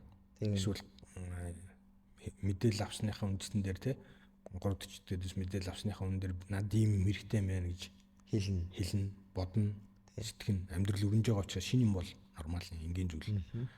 Зүгээр гарч байгаа асуудал юу вэ гэхээр шинэ юм хийх гэхээр өмнөх юм босниулаад байгаа асуудал. Хөгжүүлэлтэн дээр. Тийм, хөгжүүлэлтэн дээр. За. Эхний хийж байгаа юм маань тийм ер нь бол тийм шүү дээ, тий. Эхний хийж байгаа юм маань алтаан дуусахгүй байх. Нэгдүгээр асуудал. Нэмэлтээр хийх юм хийхээр өмнөх хийсэн юм босниулах. Ийм үндсэн асуудал ер нь бол захиалгаар хийдэг програм дээр их гарч байгаа. Яг хөө миний нөгөө асуусан асуултын тэр асуултын өнцөг болохоор юу вэ гэхээр за би нэг 5 жилийн дараа ийм том төвшний болно, 3 жилийн дараа том төвшний болно гэд хоёулаа нөгөө томыг сонгоцсон. Тэгэнгүүт томын модулууд угаасаа аюу их байгаа тий. Лаг өргөн хүрээний чадамжтай байгаа. Бэлэн систем дээр ярьж байна. Бэлэн систем одоо би бэлэн систем хөгжүүлэлтийн систем хоёрын харьцуулалтыг хийх гэдэг байгаа гэсэн. Ер нь бол тэгэнгүүт хөгжүүлэлтийн систем дээр ер нь дийлэнх нь өнөөдрийнхөө хэрэгцээ шаардлагуудыг л бэлэн систем дээр бол ингээд хэрэглээгүй модулууд тэнд байж байгаа. Бид нар ч одоо ингэж ярьдаг шүү дээ. Амар үнэтэй дэлхийн хамгийн том систем авчаад тэрнийхээ 10% нь 20% нь хэрэгжилж ийна л гэж ярьдаг хүмүүс шүү дээ. Тэгээд энэ систем амар үнэтэй байна, зардал амар их байна, тэ гэж ярьдаг. Гэхдээ тэр том системийн чадамж өөрөө танай байгууллагын 2 жилийн дараах хэрэглээг хангах үз модуль тэнд танад нэвтэрсэн байгаа. Тэгэхээр та нар өөрсдөө бизнесээ тэр чинээгээрээ хөгжүүлж чадвал стандарт модуль нь бол баг үнгүй та нарт хэрэглэх боломжоор ингээд нэвтэрсэн байж байгаа гэж ярьдаг. Тэгэнгүүт би одоо хөгжүүлэлт том хоёрыг харьцуулах нөгөө нэвтрүүлэлт хоёрыг харьцуулах гэдэг байгаа байхгүй. Хөгжүүлэлт хийлээ гэнгүүт хөгжүүлэлт хийхэд бид нар өнөөдрийнхөө л хэрэгцээ шаардлагуудыг дийлэнхийн хангуулж хийдэг. Тэгэнгүүтээ дараа жилийнх нь өөрчлөлтүүд болгоно. Нөгөө 2 жилийн дараа өөр модуль хийя гээл тэгэнгүүт дахиад нэмэлт мөнгө төлөөл ингээл явдаг шүү дээ. Тэгэхээр ер нь хөгжүүлэлтийн зардал ингээл дуусахгүй ингээл жил болго ингээл нэмэгдээл дуусахгүй ченж өгөөл ингээл яваад идэг. Томыг нэг удаа авчираад за пүнк гэд тэ ингээл нэвтрүүлчлээ. Тэгэхэд дараа жилийнх нь 2 жилийн дараах өөрчлөгдөх тэр процесс тэр том систем дээр байж ийн гэж ойлгож ер нь болох уу? Энэний ингээд нөгөө өртөг мөнгөний ялгаа ч юм уу те зардлын ялгааг та нэг яриул. Яг өртөг мөнгө талаасаа бол захиалгын систем арчингуй хямдхан харагдана. 3 дахин хямдхан харагдана. Гэхдээ ихний зардал нь уу л гэж асууж байгаа гэсэн үг. Ер нь бол урсгал зардал нь нэмэгдээд байдаг. Ер нь бол ялгаа байхгүй. Тийм ялгаа байхгүй. Ер нь бол захиалгын системийн нэг одоо юу гэдэг хүмүүсийн анхаарал шийдвэр гаргахад түлхэж байгаа зүйл болохоор хямдхан байна. Тийм. Зүгээр эсрэг юм нь болохоор дутагдaltaй юм нь болохоор алдаан дуусахгүй. Тийм. Хүн машин авчаад нөгөө шинэ машин авал хөдөө сайхан явна шүү дээ. Тэгэхэд тийм биш жоохон гараал явж итэл нэг иргэн мултарсан байдаг ч юм уу ингээд зогсох шаардлагатай болоод ийм асуудал байна.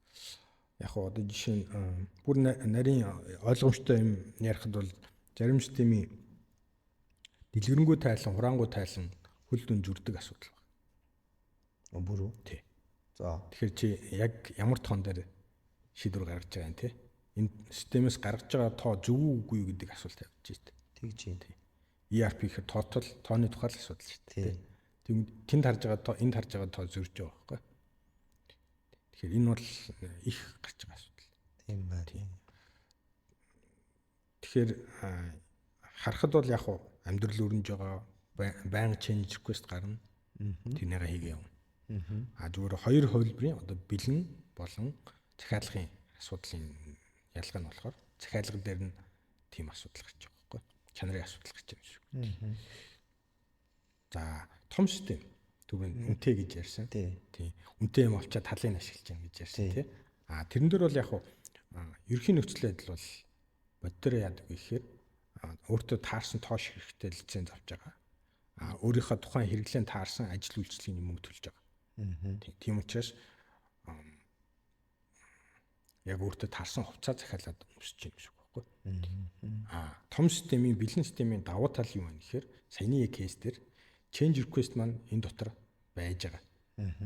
Тэгэхээр нөгөө шинэ юмыг санаад тий одоо жишээ нь байж яснаа компани томрон тендерийн худалдаа авалт хийдэг боллоо гэхээр тендерийн худалдаа авалтын процесс энэ систем дотор бэлэн байгаа байхгүй. Тийм байна. Тэгэхээр бэлэн систем дотор тэр хэсгийг идэвхжүүлээд зөвхөн тэр хэсгийнхаа мөнгийг нэмж төлөөд системээ бүхэлд нь ашигладаг хэвээрээ ашиглаад явчихна. Тийм.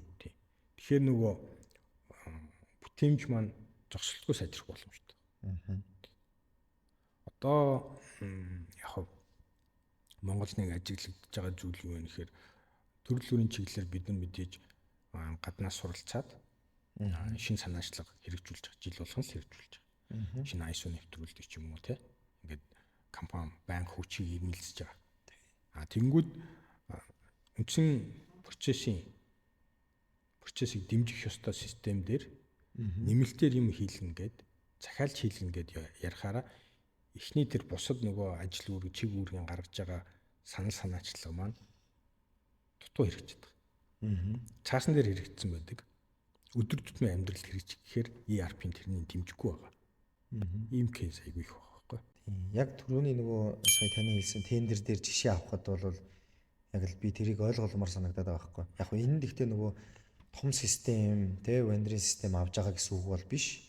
Гэхдээ ер нь үр ашиг нь өөрөө юу вэ гэхээр аль хэзээний энэ модуль чинь танай байгууллагт байгаа. Тэрийг нэг юм enable хийгээл идэвхжүүлээл. За тэрнийг тохирсон хөгжүүлэлтийн баг зардлыг нөгөөд хурдан хугацаанд тэр модультай болох нь чухал. Нөгөө талаараа хөгжүүлэлт хийгээд ингээ явахаар уддаг. За яг манай Монголын дотоодын вендорууд бол харьцангуй нөгөө нийт компаниудад хэрэглэгддэг тэр модулуудыг ч юм уу тэр боломжуудыг аль хэзээ хийцэн байдаг баг л та тийм. За одоо нөгөө хөгжүүлэлтийн хэсэг гэдээ ярьсан шүү дээ. Бид нар чинь бас одоо ингээл технологиор мөнгө олноо гээл unicorn-то болно гээл ингэдэг. Технологийн залуучууд мундаг боловсралтай, мундаг чадвартай залуучууд байгаа юм чид гэлдэгдэг. Тэгэхээр ERP систем хөгжүүлж байгаа Монгол компаниуд зөндөө байгаа. За зарим нь бол яг одоо ERP гээл тэгэнгүүт дэлхийн уламжлалт том ERP системийг Монголд авчираад арай өөр болгоод монголчлоод гэж ярьдаг таарсан модулуудыг нэмээд ингээ хийж байгаач байгууллагууд байна. Гэхдээ тэр нь бол нэг сонирн биш. Монголд яг хийж байгаа ERP-нууд бол байдаг эднэр дэлхийд гарах боломж ер нь хэрвээ та юу гэж харж байна? Та одоо л нөгөө том вендорын том системийг нэвтрүүлдэг энэ хүн. Тэгээ энийг ингэж харьцуулбал яг ERP талаас бол хэцүү л дээ. Тэрний үйлж юм ихээр дэлхийн томоохон улс орн ч юм уу эсвэл ер нь 200 гаруй улсыг хараад тий. Тэнгүүд ингээд үндсэн дамсан зах зээлийг ингээд хамарсан ч юм уу ERP vendor гэхээр нэг 5 6 ширхэл баг. Тий. Тухайн улс орондоо бол мэдээж дотоодын тоглогч нар бол тоглож лээ л да.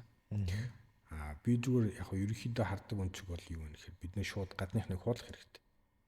Тэгээ хуулчаад өөрийн болгочоод тэгээд гадшаа явж үзэх хэрэгтэй. Одоо нэг ёсондоо динамикийн боломжийг ч юм уу тий сапын боломжийг одоогийн боломжуудыг маш урдан хугацаанд дуурайгаад хийчих. Тэгчээд технологи экспортлё гэж ярих гэдэг тий. Тэгэхэд бол боломж байгаа юм. Яг оролдож үзэх хэрэгтэй л байна л та. Тий одоо яг тэгэхээр Монголын зах зээл бол харьцангуй жижиггүй учраас нэг дахиад нэг 5 жилийн дотор ерөнхийдөө бүх тоглогч нар байраа эзэлж байх. За дээдл нь 10 жил тий. Тэгэхээр тэрний дараа яах вэ гэдэг асуудал гарч ирж шүү дээ. Тэгэндээ сүүлийн нэг 10 жил лендээс хойш IT ялангуяа финтек интернэтлээ хөгжсөн. Тэн дээр бол яг над яг бүрэн мэдээлэл байхгүй л. Гэхдээ харахад гадагшаа гарсан залуучууд эргэж ажиллаад энд байгаа залуучуудаа хамтарч юм хийгээд тэр нь нэлээд тийм чанартай бүтээгдэхүүн гаргасан кейс дийлэх нь багтдаг. Бага тий.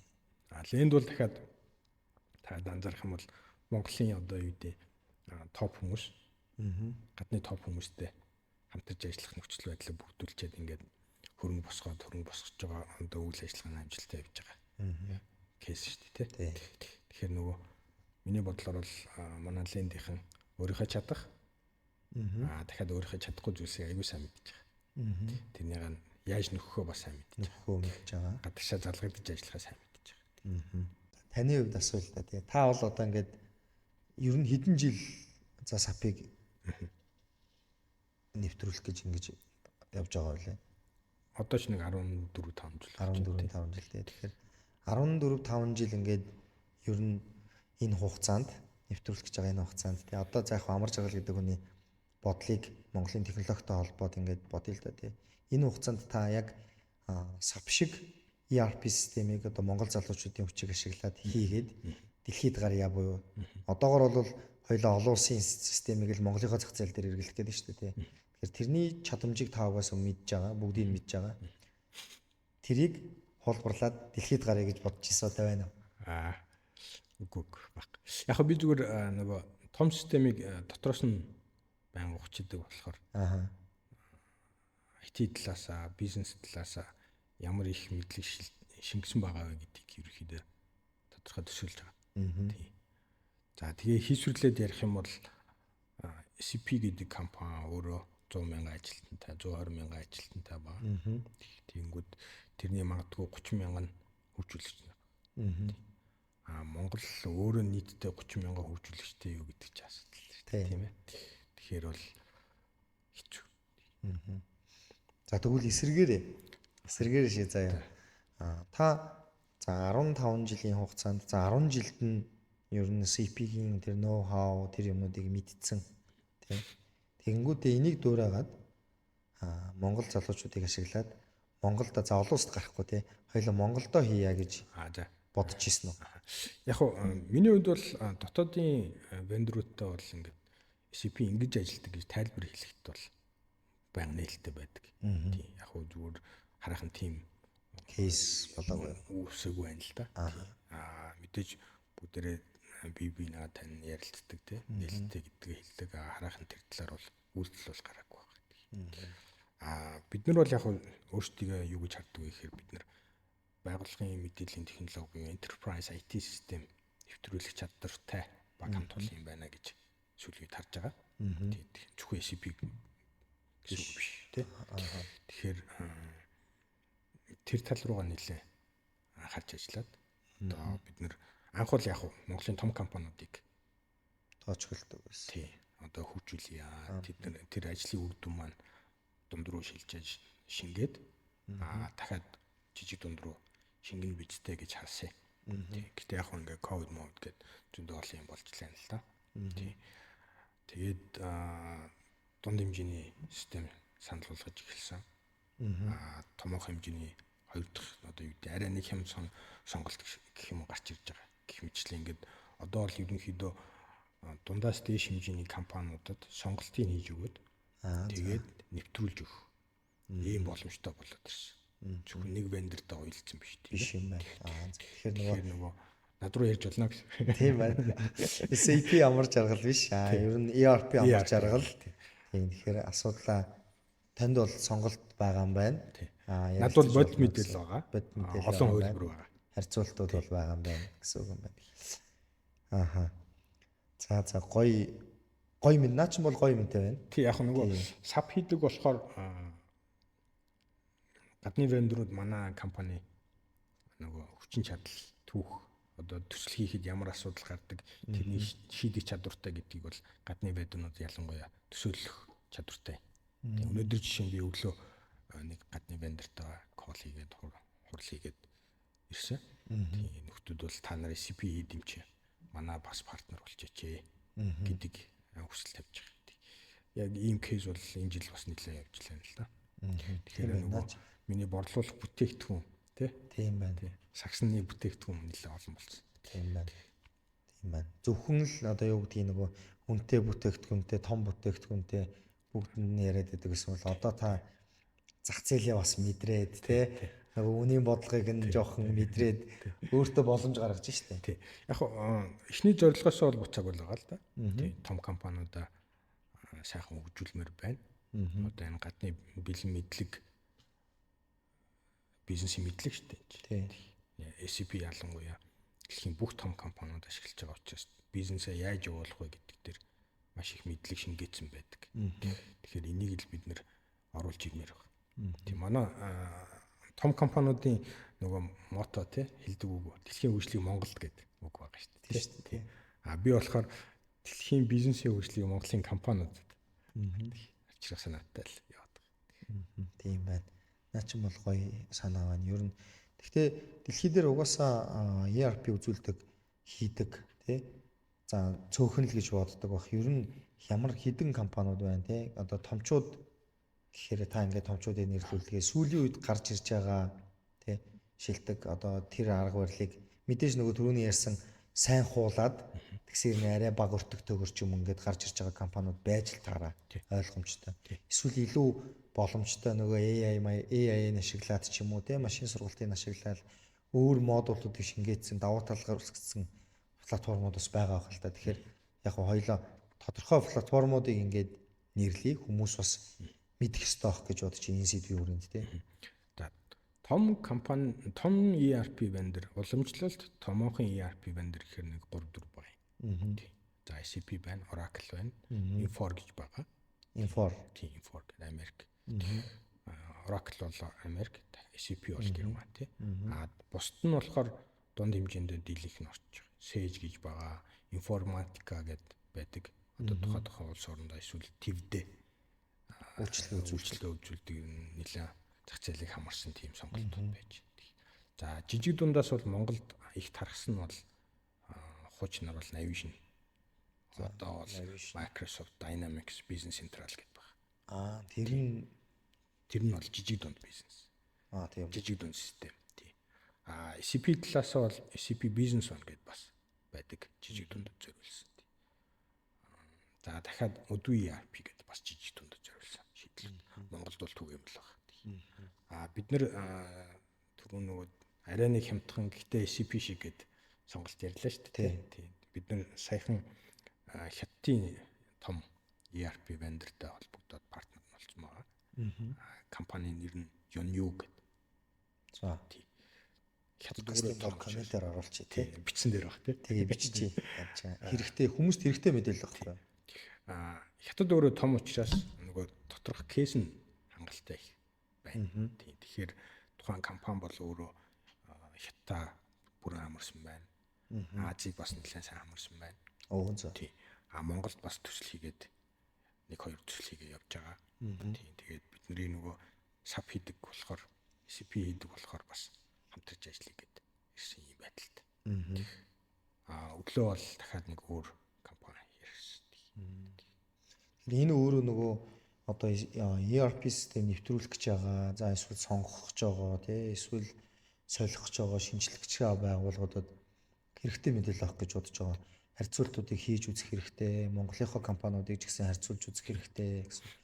Би Microsoft-ыг одоо Dynamics 365-ыг өөрийн нэг тийм big гэж боддог байсан. Яг юу байгаа?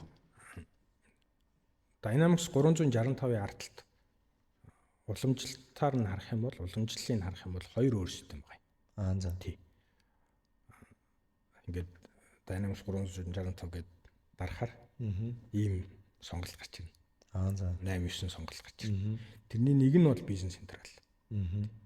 Тэр нь бол жижиг дундад зориулсан ERP шүү дээ. Бусад бүлэг бүтээгдэхүүнийг болохоор уламжлалтаар бол Axapta гэдэг хуучин байсан. За. Тий. AX гэдэг байсан. Тий. Тэр бол харьцангуй одоо дунд хэмжээний компаниудад, дунд хэмжээний групп компаниудад зориулсан.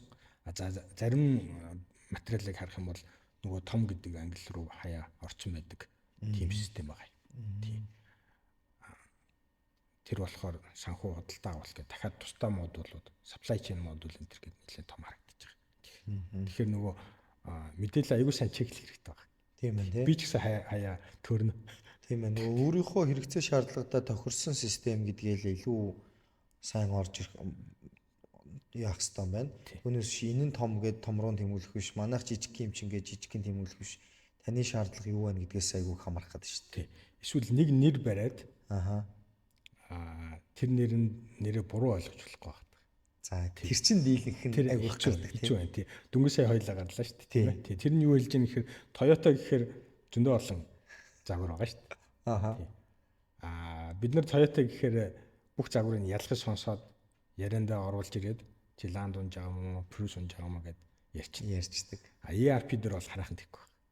Тийм байна. Наа чин хэцүү юм байл та. Ер нь бол тий SAP гэхэд ERP чинь 3 4 төрлийн ERP байгаа шүү дээ. Тийм. Би бол томыг ярьж байгаа, жижиг ярьж байгаа. Тийм байна.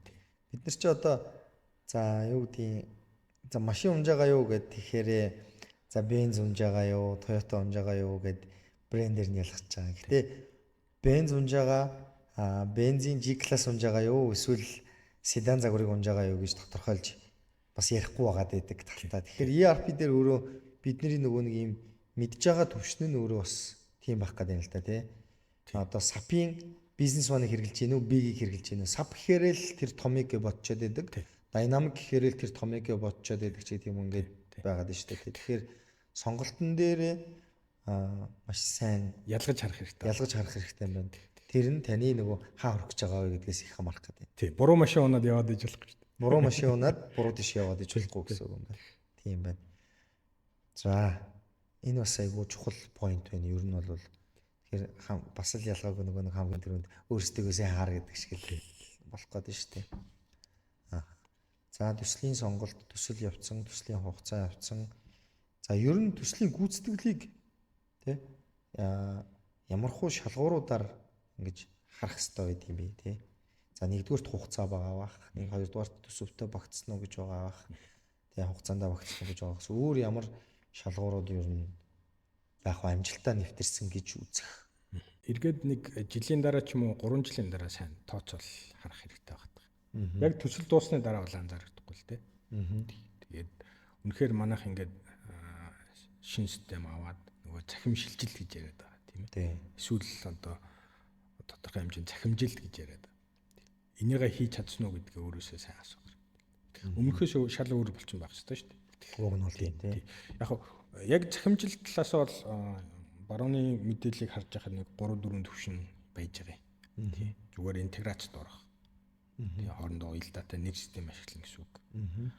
Дараа нь тэр системээ байнга сайжруулах тухай ярьж байгаа. За явсаар аваад химэл оюун ухаан ашигладаг ч юм уу, IoT байдаг ч юм уу те. Иймэрхүү юмнууд бол мэдээж дараа нь орж ирдэг. Бид нар болохоор одоо яг интеграцийнхаа юмыг л яриад байгаа. Тэгэхээр ядаж интеграцид ороод дараа нь сайжруулах юм бодох хэрэгтэй. За тийм ээ. Тэгэхээр ер нь төслийн үр дүнг за яг хугацаанд нэвтэрсэн үү, төсөвтөө багтсан уу гэдгийг нэвтэрч дуусны дараа маргааш хэмжинэ. Байгууллагад өгөх өгөөжийг бол та 3 жилийн дотор хэмжиж хараарай гэдгийг бас хэлэх хэрэгтэй юм байна. Тэ ROI гэж яриад байгаа тий. Тийм хөрөнгө оруулалтын өгөөж гэдэг зүйл өөрөө гарсан байх хэвээр. Тэр нь өөрөө ERP системийн хувьд бол 3 жилийн дотор бас ингээд байгууллагыг өөрчилсөн тий соёлыг нь өөрчилсөн, процессыг нь өөрчилсөн, автоматчих юмнууд нь автоматчдсан гоё болох хэвээр л гэж харагдаж штеп юм. Тий. Хөрөнгө оруулалтын өгөөж бол яг сонголтоо зөв хийсэн бол ер нь бол өндөр байх магадлал өндөр л дээ. Тий. Ягаад тэгэхээр бид нөгөө жоохон замбраагүй байжсанаас цэгцтэй болчихж байгаа байхгүй. Тий. Тэгэхээр тэр бол мэдээж өгөөж нь бол хамаагүй өндөр баг. Зүгээр яг бодит тоогоороо харах гэдэг юм бол төслийн дараа шууд харагдахгүй л дээ. Ягаад тэгэхээр өөрчлөлт нь дахиад нь сунжирч байгаа. Тийм байна. За ер нь бас нэлээд урт ярьлаа тий. Нэлээч олон зүйлийг аль болох хамруулахыг хичээлээ. Тэгээд сүүлийн асуулт юу вэ гэхээр та ERP систем нэвтрүүлснээр танай байгууллагт ер нь ямар өгөөж ирэх юм бэ? Тэ гэдэг талаас нь хүмүүст захирлуудад IT-гийнхэнд тэ ингээд илүү сайн ойлгомжтой тодорхой байдлаар хэлээд өгвөл. За айгүй хэцүү асуулт байна. Үгүй чи хамгийн чухал асуулт ярина. Яг зүгээр хэн харах вэ гэдгээс хамааруулаад маш олон одоо өнцгөөс дүгнэлт хийж болдог. Тий. Яг тэгэхээр олон ролыг хамарсан ажил учраас. Миний хувьд зорж байгаа юм болохоор юу вэ гэхээр за компаниудын бүтээмжээс гадна эцсийн хэрэглэгч буюу ажилтан шийдвэр гаргагч нар өглөө ажилдаа happy, орой гэрлүүгээ happy яваасаа л гэж бодож байгаа. Энэ ажлын ачаалал ажлаа зохистой хийх юмыг сайн ERP систем суурь болгоод хэрэгжүүлж байгаа. Би яг 10 жил 10 хэдэн жил хийхээр олон юмыг их философинуудаар харах тийм байна. тийм нэг өнцөг орж ирэх юм. Би яагаад энийг хийж байгаа байлаа гэдэг ингээд анхуул яг мэдээж бүтэем сайжруулна гэж нийтлэг юм ярьдаг байсан. Анх тэгж л харж лээсэн. Тий. Эргүүлээд ерөнхийдөө Монгол улс яах вэ? Монголын эдийн засаг яаж ийн, компаниуд яаж ийн, том компаниуд яаж ийн гэдэг эсээ бүр ингээд амьдралын утга учир талаасаа ярихаар саяны хэлсэн дээр хэрнэ очиж байгаа. Манай харилцагч нар бол бүгдээрээ ер нь бол happy харилцагч нар байдаг. Тэр бол зөвхөн захирлуудыг ярьж байгаа юм биш шүү дээ. Одоо ажилт хэрэглэгч нар зарим намайг таних ч хүмүүс байгаа. Зарим том клиентууд бол одоо 200 үнэтэй 500 үнэтэй тийм хүмүүс байгаа шүү дээ. Гэтэл тэр хүмүүсийн амьдралыг сайжруулах, амьдралын одоо баяр баясгалантай байлгах тэр талаас нь л ажиллаж байна. Тийм наа чинь бас гоё point байна. Ажилтнууд happy байх юм бол тэр байгууллагын бүтээмж угаасаа нэмэгдэнэ. Байгууллагын соёл сайжрах бах, тий. Байгууллагын бүтээмж нэмэгдэх бах.